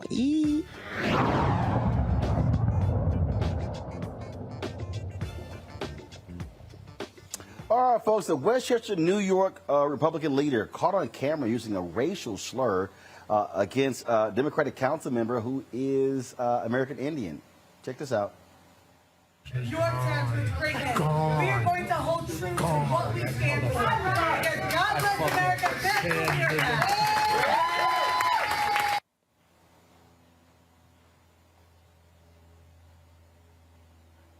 That was Tom Papacello, and in case you missed it, he said, Vishnu's gone, gone. That MF, that effing sand nigger, gone. Papacello resigned and plans to publicly apologize to Patel and local political parties. The Westchester County Board of Legislators condemned his actions. See? You saw he was whispering real low there, Michael, but the microphone still was able to catch him. Yeah, you know, it's a lot of people, a lot of these white supremacists getting busted by hot mics. And, you know, to be quite honest with you know, and then you have, because, see, so many of them are openly brazen with it. I mean, this is connected to Kevin Gow, defense attorney for William Bryan in the McMichael Bryan trial, openly in court saying we don't want any more black pastors. He was just very comfortable saying this. Okay, so, you know, Donald Trump has made a lot of these people think they can just get away with saying anything. I hope they keep saying it, because they're going to see that there are consequences of repercussions. You can't beat Trump. Yeah, and in fact, check this out, Kelly. 2 Kentucky sheriff's officers are leaving the police force after their membership in the KKK was made public. Captain Mike Lauren and Deputy Gary Fisher were members of a cop faction of the KKK called Confederate Officers Patriotic Squad in 1985. Lauren, well, he's retiring, and Fisher is resigning amid the findings. The Jefferson County Sheriff's Office said both men are remorseful for their actions. Yeah, right. The Louisville Urban League said these men cannot be trusted to protect and serve if they were ever affiliated with the racist group. I'm sorry, really? They were remorseful? How are you going to be remorseful for something that you paid for? I'm sure that the KKK has dues like every other organization. Like, I don't, you know, I mean, I'm not trying to be, you know, quip and witty about it, but that's just a very odd sentiment to have. And it's odd because it's false.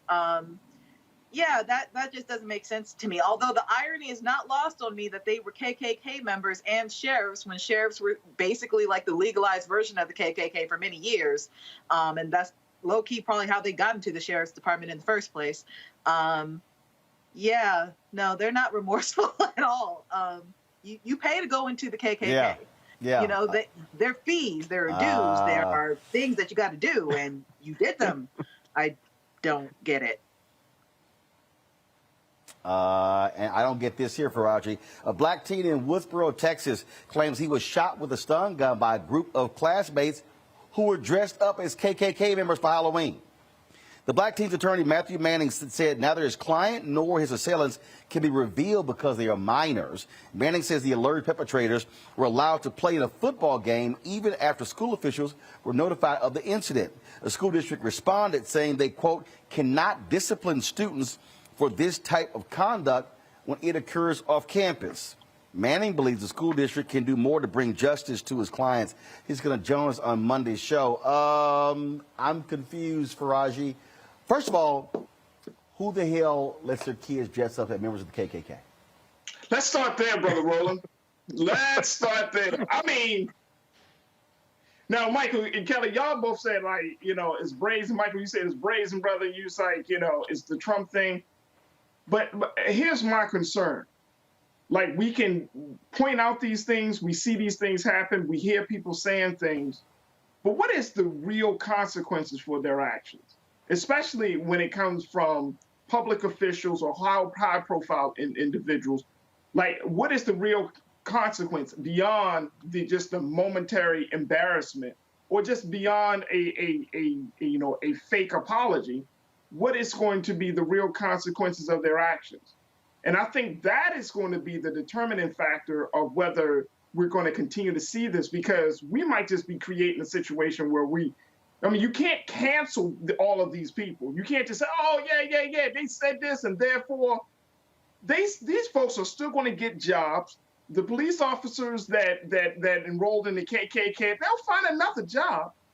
You know, yes, they'll apologize today, and then in 30 days, we're going to forget about their story, and then they'll find another place to quote unquote protect and serve. So what are the real consequences? It's not just the exposure of the madness, but there has to be some real consequences for it. I don't know what it is. I'm just putting it out there. I'm not sure what we can do about all of this, because we're seeing a lot more white folks that are more courageous, more emboldened by the idea that they can say whatever they want to say, and it's cool. And it's like it feeds into this larger echo chamber that we see in this country. This country is really in trouble. It's really in trouble. And so what are going to be the consequences? That's my big question when we look at what's happening right now. Indeed. All right, folks, hold tight 1 second. We come back. What is social and emotional learning? We'll talk about that in our Education Matters segment. We'll also hear from the leader of Sigma Gamma Rho as they prepare to celebrate their 100th anniversary. You're watching Roland Martin Unfiltered, broadcasting live from Los Angeles right here on the Black Star Network. Oh, that spin class was brutal. Well, you can try using the Buick's massaging seat. Ooh, yeah, that's nice. Can I use Apple CarPlay to put some music on? Sure, it's wireless. Pick something we all like. Okay, hold on. What's your Buick's Wi-Fi password? Buick Envision 2021. Oh, you should pick something stronger. That's really predictable. That's a really tight spot. Don't worry, I used to hate parallel parking. Me too. Hey. Really outdid yourself. Yes, we did. The all-new Buick Envision, an SUV built around you, all of you. Betty is saving big holiday shopping at Amazon. So now, she's free to become Bear Hug Betty. Settle in, kids. You'll be there a while. Ooh, where you going? I'm Chrisette Michelle. Hi, I'm Chaley Rose, and you're watching Roland Martin Unfiltered.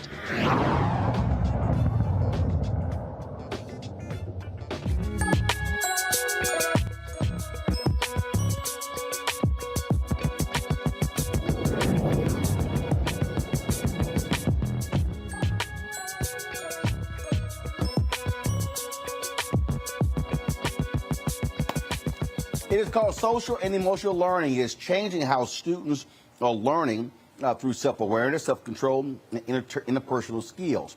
Tumani DC is transforming the climate of culture in schools as well as community-based organizations in the U.S. and abroad. Joining us right now is Portia Richardson, the founder and executive director of Tumani DC.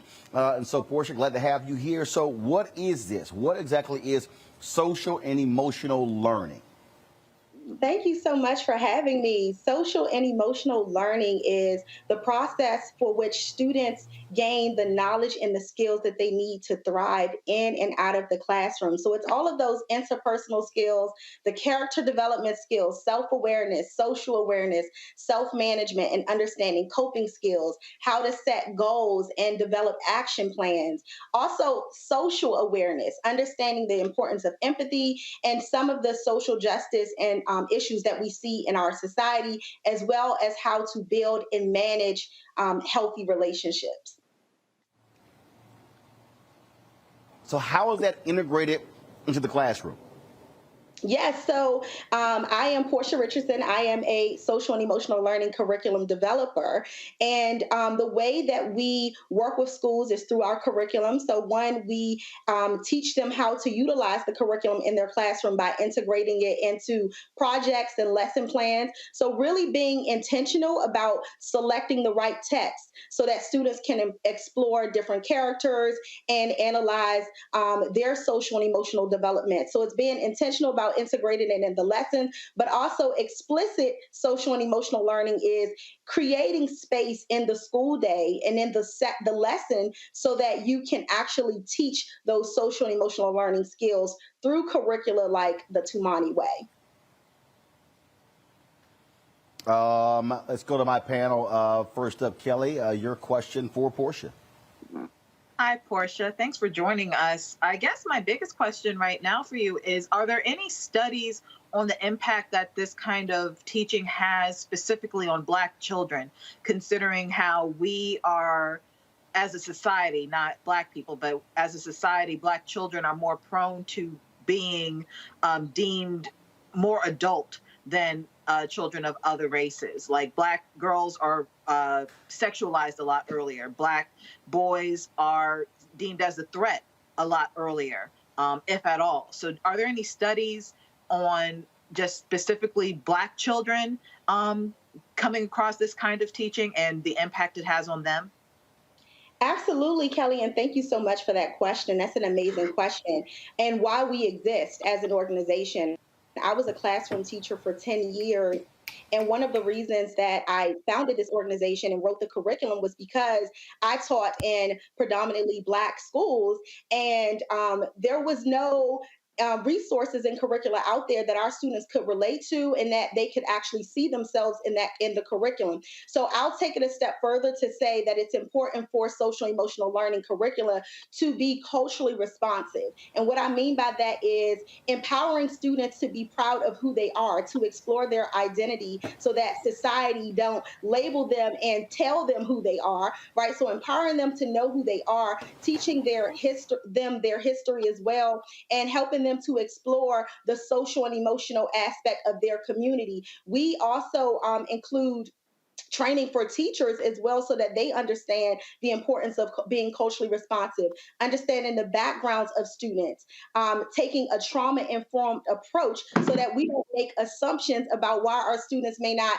submit assignments or why they may not be able to show up for school every day. Some of our students are facing many challenges in the community that may prevent them from being able to show up the way that we think that they should show up as teachers. So it's important for us to have a trauma-informed and culturally responsive approach so that we can liberate Black and Brown students through the social and emotional work that we're doing. And it requires us to do some internal audits, not just in our schools, but within ourselves, because there is some implicit bias that's happening in the classroom amongst teachers that a lot of times we don't want to talk about that is impacting student success, such as low expectations for Black and Brown students, such as overrepresentation and misrepresentation of Black and Brown students in special education. I've seen a lot of that in my teaching career, as well as the school to prison pipeline, a student becoming frustrated and then a teacher triggering them. And now that student has gone off and they're upset, they're frustrated, and now they've been kicked out of schools or taken out of school in handcuffs. So we do teach our teachers the importance of being culturally responsive and trauma informed so that they understand the whole child, not just the academic aspect of students, but what they face and the reality that they deal with in their community so that we know how to properly educate the students. Thank you. Okay, Thanks, Michael. Hello, Sister Portia. Thanks for coming on today. In your part of your mission statement talks about cultivating the next generation of socially responsible and culturally competent youth and adults. Can you explain what you mean when you talk about culturally competent, and what are some of the ways that you foster the cultural competency?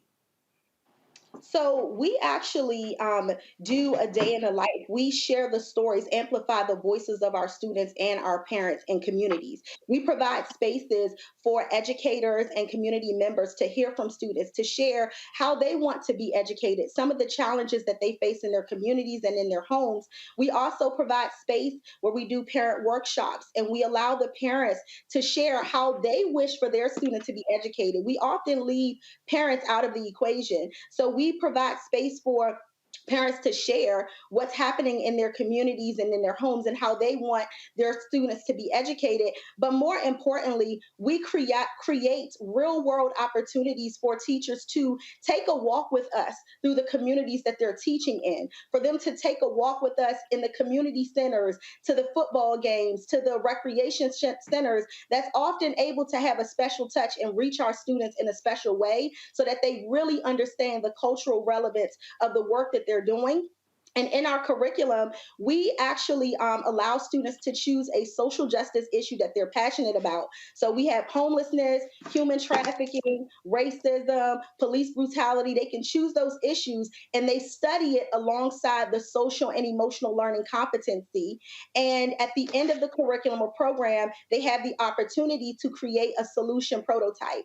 Over the summer, we actually implemented a program where the students created their solution prototype and they had a chance to present it in front of the city council as well as other community constituents so that their voices are actually heard.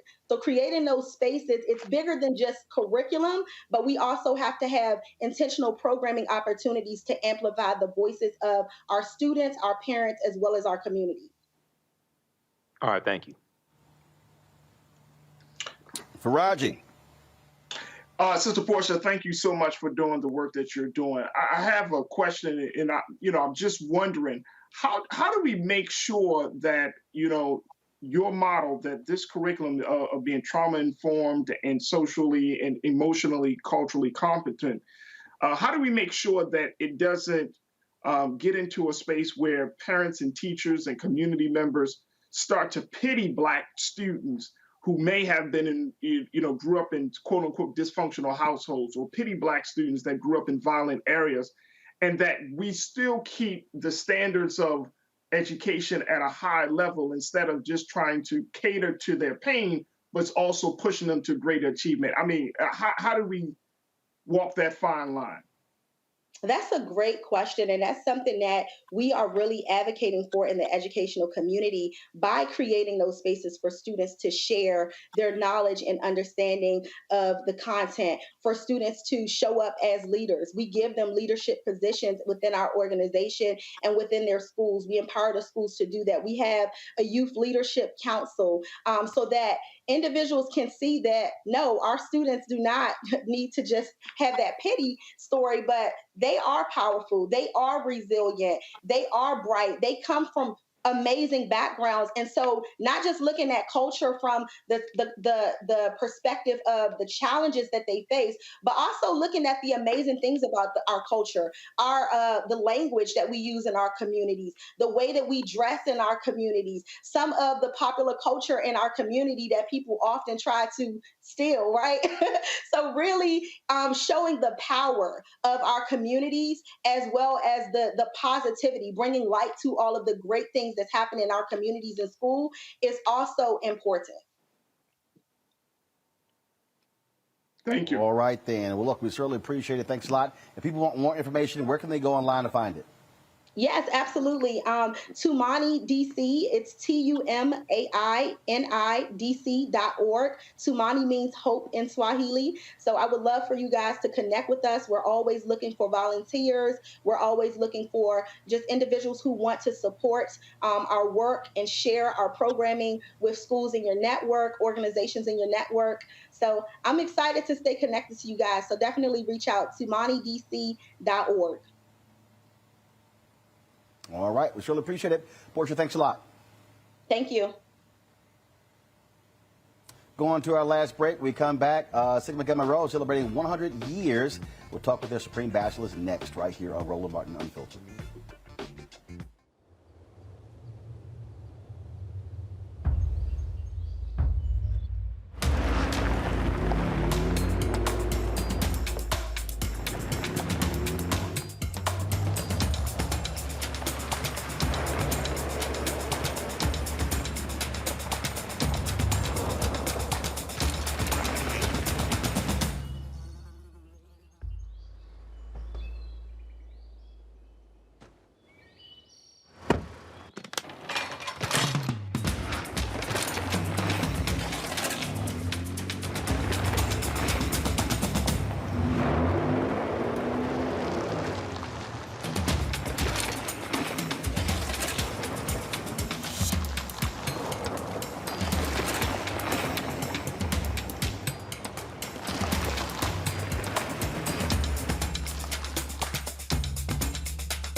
Hi, I'm BB Winans. Hi, I'm Kim Burrell. Hi, I'm Carl Payne. Hey, everybody, this is Sherry Shepherd. You're watching Roland Martin Unfiltered, and while he's doing Unfiltered, I'm practicing the wobble.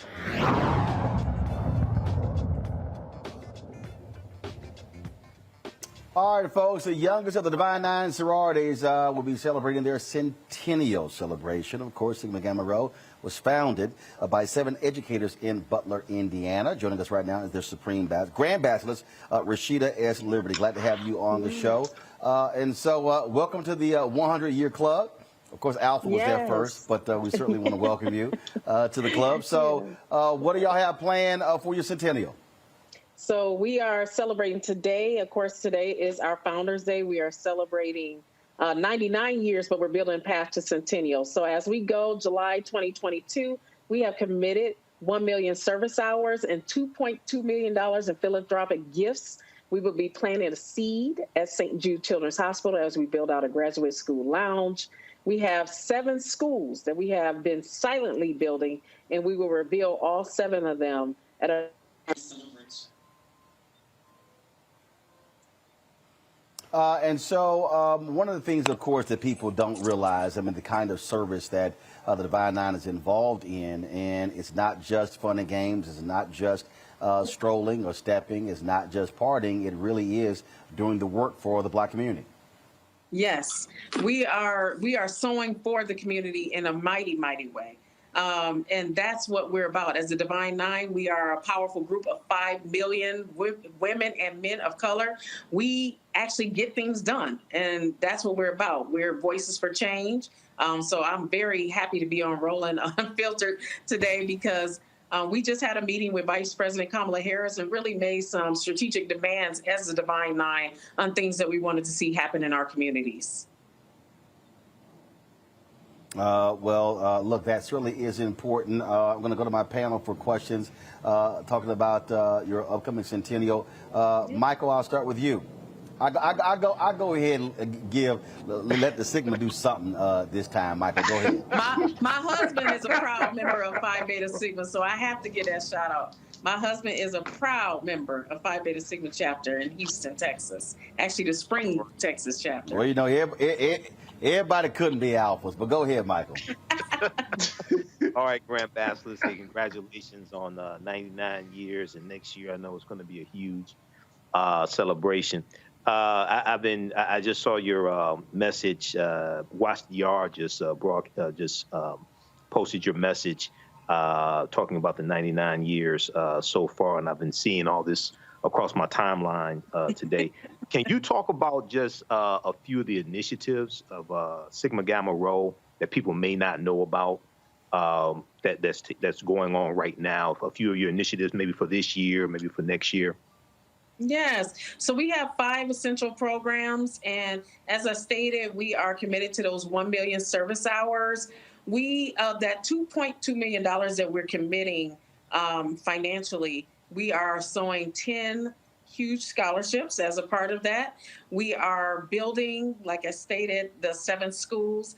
We are also, because we have an initiative around swimming, and Swim 1922 is very unique for Sigma Gamma Rho. We understand that our communities do not have access to pools and waterways to be successful in the water, and we tend to die at a faster rate. So we are building pools and rehabilitating pools, and we'll have naming rights across the country in our community to leave sustainable impact as we go into our centennial. Oh, that's fantastic. Thank you. No problem. Kelly. Hi. First and foremost, congratulations on this remarkable milestone. I want to make clear I am not part of Divine Nine, so my questions are very surface level. But I will ask. Well, that's why I didn't mention it. If you were a member, I would have given a shout out. Come to me. We may need to I don't feel like having to fight. You ain't got to say you're not a member. If you were, I would have shouted it out. So ask your question. I like to make it clear, make it plain. You ain't got to say. Ask your question. Anyway, I will say this. Some of my closest friends are members of your sorority, and the work that they have done in their respective communities and in their respective circles are just magnificent. So I guess my question to you is, why should a prospective student on a college campus looking up and researching sororities, why should they choose SG Row to join? Well, first and foremost, I do want to say, although you're not part of a Divine Nine organization, we always invite powerful women who want to grow and so come to Sigma Gamma Rho. Sigma Gamma Rho is not an organization that necessarily lays on your foundation. We lay on trailblazing. And why I joined Sigma Gamma Rho is just for that reason. We didn't celebrate the past as much. We respected the past, but our mission is always to build for the future. And so trailblazing organizations at Sigma Gamma Rho are always looking for collegiate members, but we also have a huge alumni membership. And I am proud to say, as of right now, literally, we are inducting our largest fall class nationally into the sisterhood today. So we have definitely opened those doors for people to become members who want to be trailblazers. We have partnerships with Google, Goldman Sachs, the U.S. Army, the OWN Network. Those partnerships are meant to grow us as we sow into our communities. I tell my sorors we got to apply our oxygen mask first so that we can help others. And so if we're growing, we can sow better into our communities. Love it. All right, next question is for Raji. He's not in a frat. No need to say it for Raji, unlike Kelly, who took all that time up. Raji, go ahead. Madam Grand Basilisk, thank you so much for joining us, and we thank and love the Divine Nine.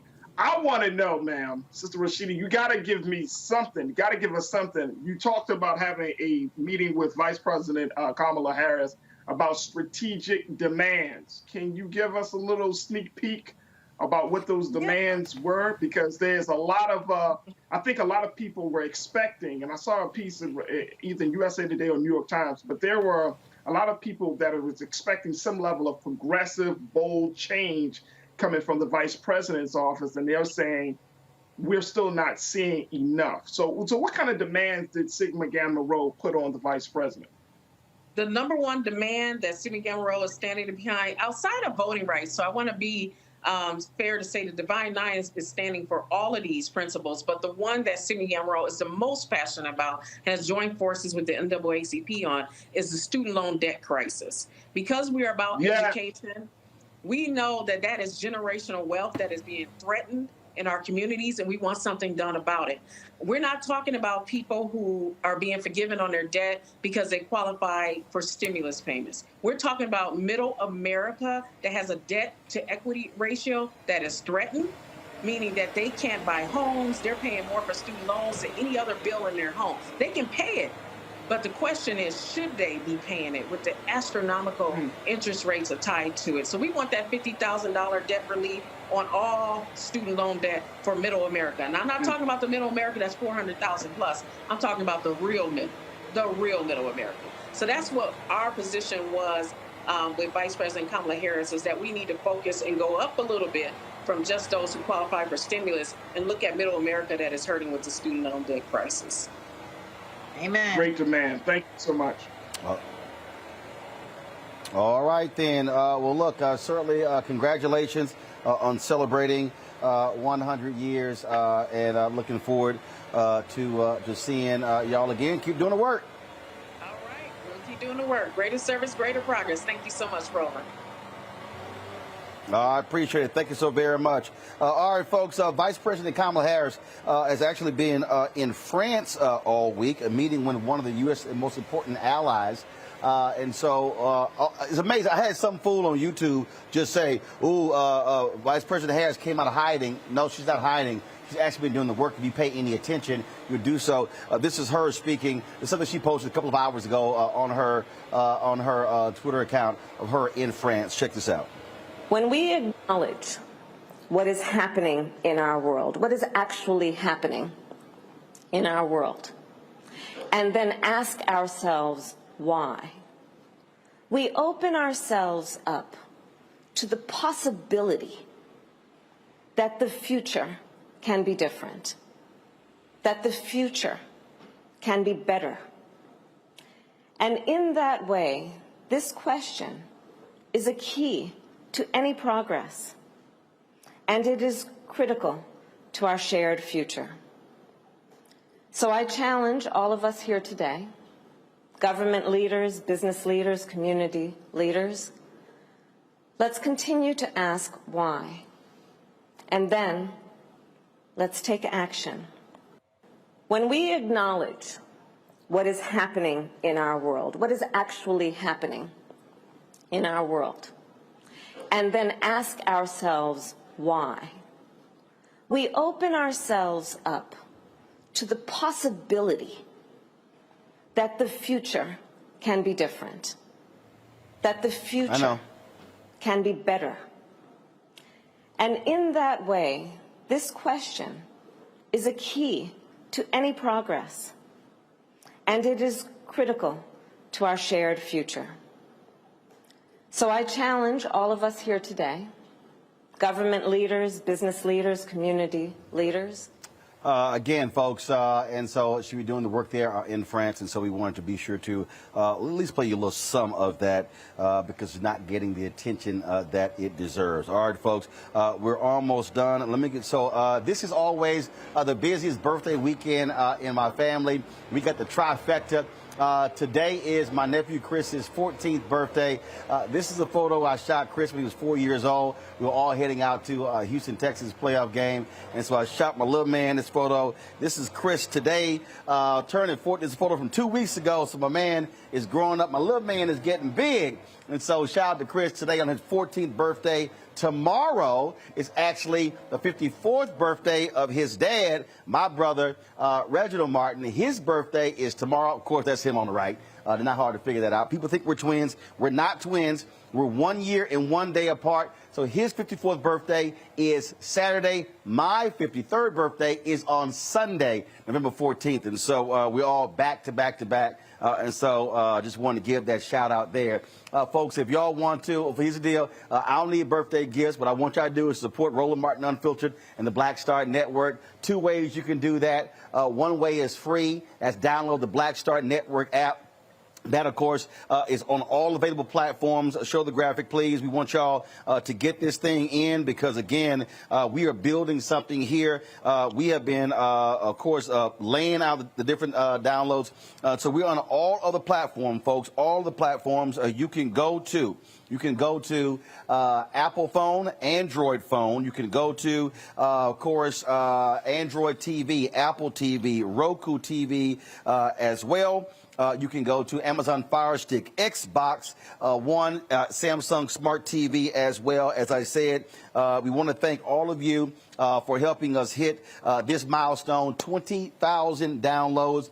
We launched, of course, on September 4th, and so we hit that. And our goal, of course, is you see the graphic we put together right there, so go to my iPad. The graphic we put together, of course, we want to have 50,000 downloads by December 31st. So please share with all of your friends, our app to download. We want to hit 50,000. So we're at 20,000. It's November 12th. Hey, we got 45 plus days. Let's double that. Let's get to 50,000 downloads. And also, again, don't need any birthday gifts. What I want you to do is support us, please, by joining our Bring the Funk fan club. Every dollar you give goes to support the show in terms of our ability to be able to travel, to cover things. We're here in Los Angeles shooting episodes of Rolling with Roland. That's where we are right now. We're going to be launching that new show on the Black Star Network app. You heard Attorney Ben Crump asked us to come to Brunswick, Georgia, to stay with those black pastors in there. So that's what we're doing right now. And so I'm literally, while we be going through the show, I've been sitting here checking out flights and things along those lines. We might very well, so we're trying to work it out right now. We have to be in New York to do some other interviews on Friday. So I'm trying to work through it right now to be able to go down to Brunswick, Georgia on Wednesday, broadcast from the courthouse on Wednesday, broadcast again from Brunswick, Georgia on Thursday. Then we'll make our way to New York on Friday to do those interviews. Then I have to fly back here to the West Coast to give a speech in Inland Empire, California on Saturday. And so do understand the resources that you give to this show allows us to be able to travel, allows us to be able to hire crews, allows us to be able to hire African-American videographers and producers and audio technicians to be able to bring you these kinds of stories, which is important. Let me thank the people who've actually given to our show as we have been live. Alex Thomas, thank you so very much. Let me also thank here Miguel Vasquez. Thank you so very much. Let's see here. I got some other people in here. Just give me a second. And so let's see here. Hold on. How many people gave? Okay, Miguel, thanks a lot. Let me thank, let's see here. Actually, Miguel, you gave several times, so I certainly appreciate that. Alex Thomas, again, thank you so very much. Ronnie Jones, thank you so very much. Let me also, I'm scrolling through here again, look at all the people who have supported us as we have been live. Sarah James, thank you so very much as well. And so let me see who we got here. And I said this as well, folks, and that is this here. If you want to support, our goal is for our members. You see the members, the list is scrolling right now, where we're asking for every year, total of 20,000 of our fans. If they give on average $50 each, then that's $1 million, which allows for us to be able to do what we do, to supplement it with the advertising that we get. Again, we are completely independent. There's no corporations. We don't have any billionaires, millionaires supporting us. We don't have any of that. And so we want you to support us. We do this with the money that we ever generate on our YouTube channel, also on our Facebook page. Plus, your giving is critically important, but there's no minimum, and so we didn't put a subscription. I'm not charging you a subscription fee for the Black Star Network. People have kept telling me, Roland, you need to charge $4.99 a month, and I said no, because some of our folks who want the content can't afford to pay $4.99 or $7.99 a month because they're paying for all kind of other different things. And so the Black Star Network, y'all, is free. You don't have to pay for cable to get it. You don't have to pay for it to actually get it. But your support, yes, that $50, that $25, that $30, that $10, that $5, that $1, all matters. We have people who've given us as low as $1. Some have given us as high as $5,000 and $10,000, and we appreciate every single person who has gifted us. And so, please, you can support us via keep the list rolling. But I'm just going to give the signs. Cash App is $RM Unfiltered. Venmo is RM Unfiltered. PayPal is R Martin Unfiltered. Zelle is Roland at RolandSMartin.com. Roland at RolandMartinUnfiltered.com. I'm going to repeat those again. And guys, actually, let's do this here. On Friday, when we do this here, let's create the crawl. Or you actually go ahead and put the crawl up. Y'all can actually do that, which allows us to have the crawl of how to give. That way, I'm talking. We can show the charter members, and we can show that. So again, it's Cash App, RM Unfiltered. It's PayPal, R Martin Unfiltered.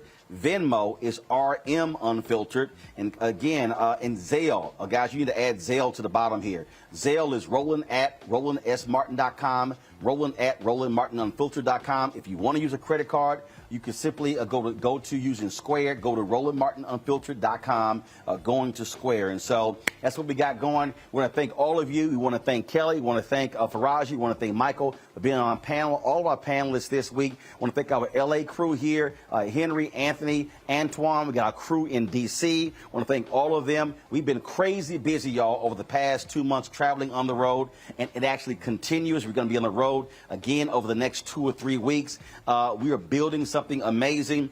Our production crew was meeting with these shows we're developing, meeting with all these show hosts this week. These things are happening, and so we just want to let you know exactly what's going on. So we certainly appreciate it. Thanks so much. Folks, I have to travel tomorrow. Fisk University, I'll see you guys tomorrow. It's your homecoming. I'm on a 6:30 a.m. flight out of Los Angeles. I'll be touching down in Nashville, and so I'll see you. I'll be giving my lecture tomorrow, so I'll be a little tired, but I'll be ready to go. So, Fisk, I'll see you tomorrow. Then I'm back in D.C. to celebrate my birthday on Sunday. Folks, thanks a bunch. Y'all take care. Have a good one. Holla!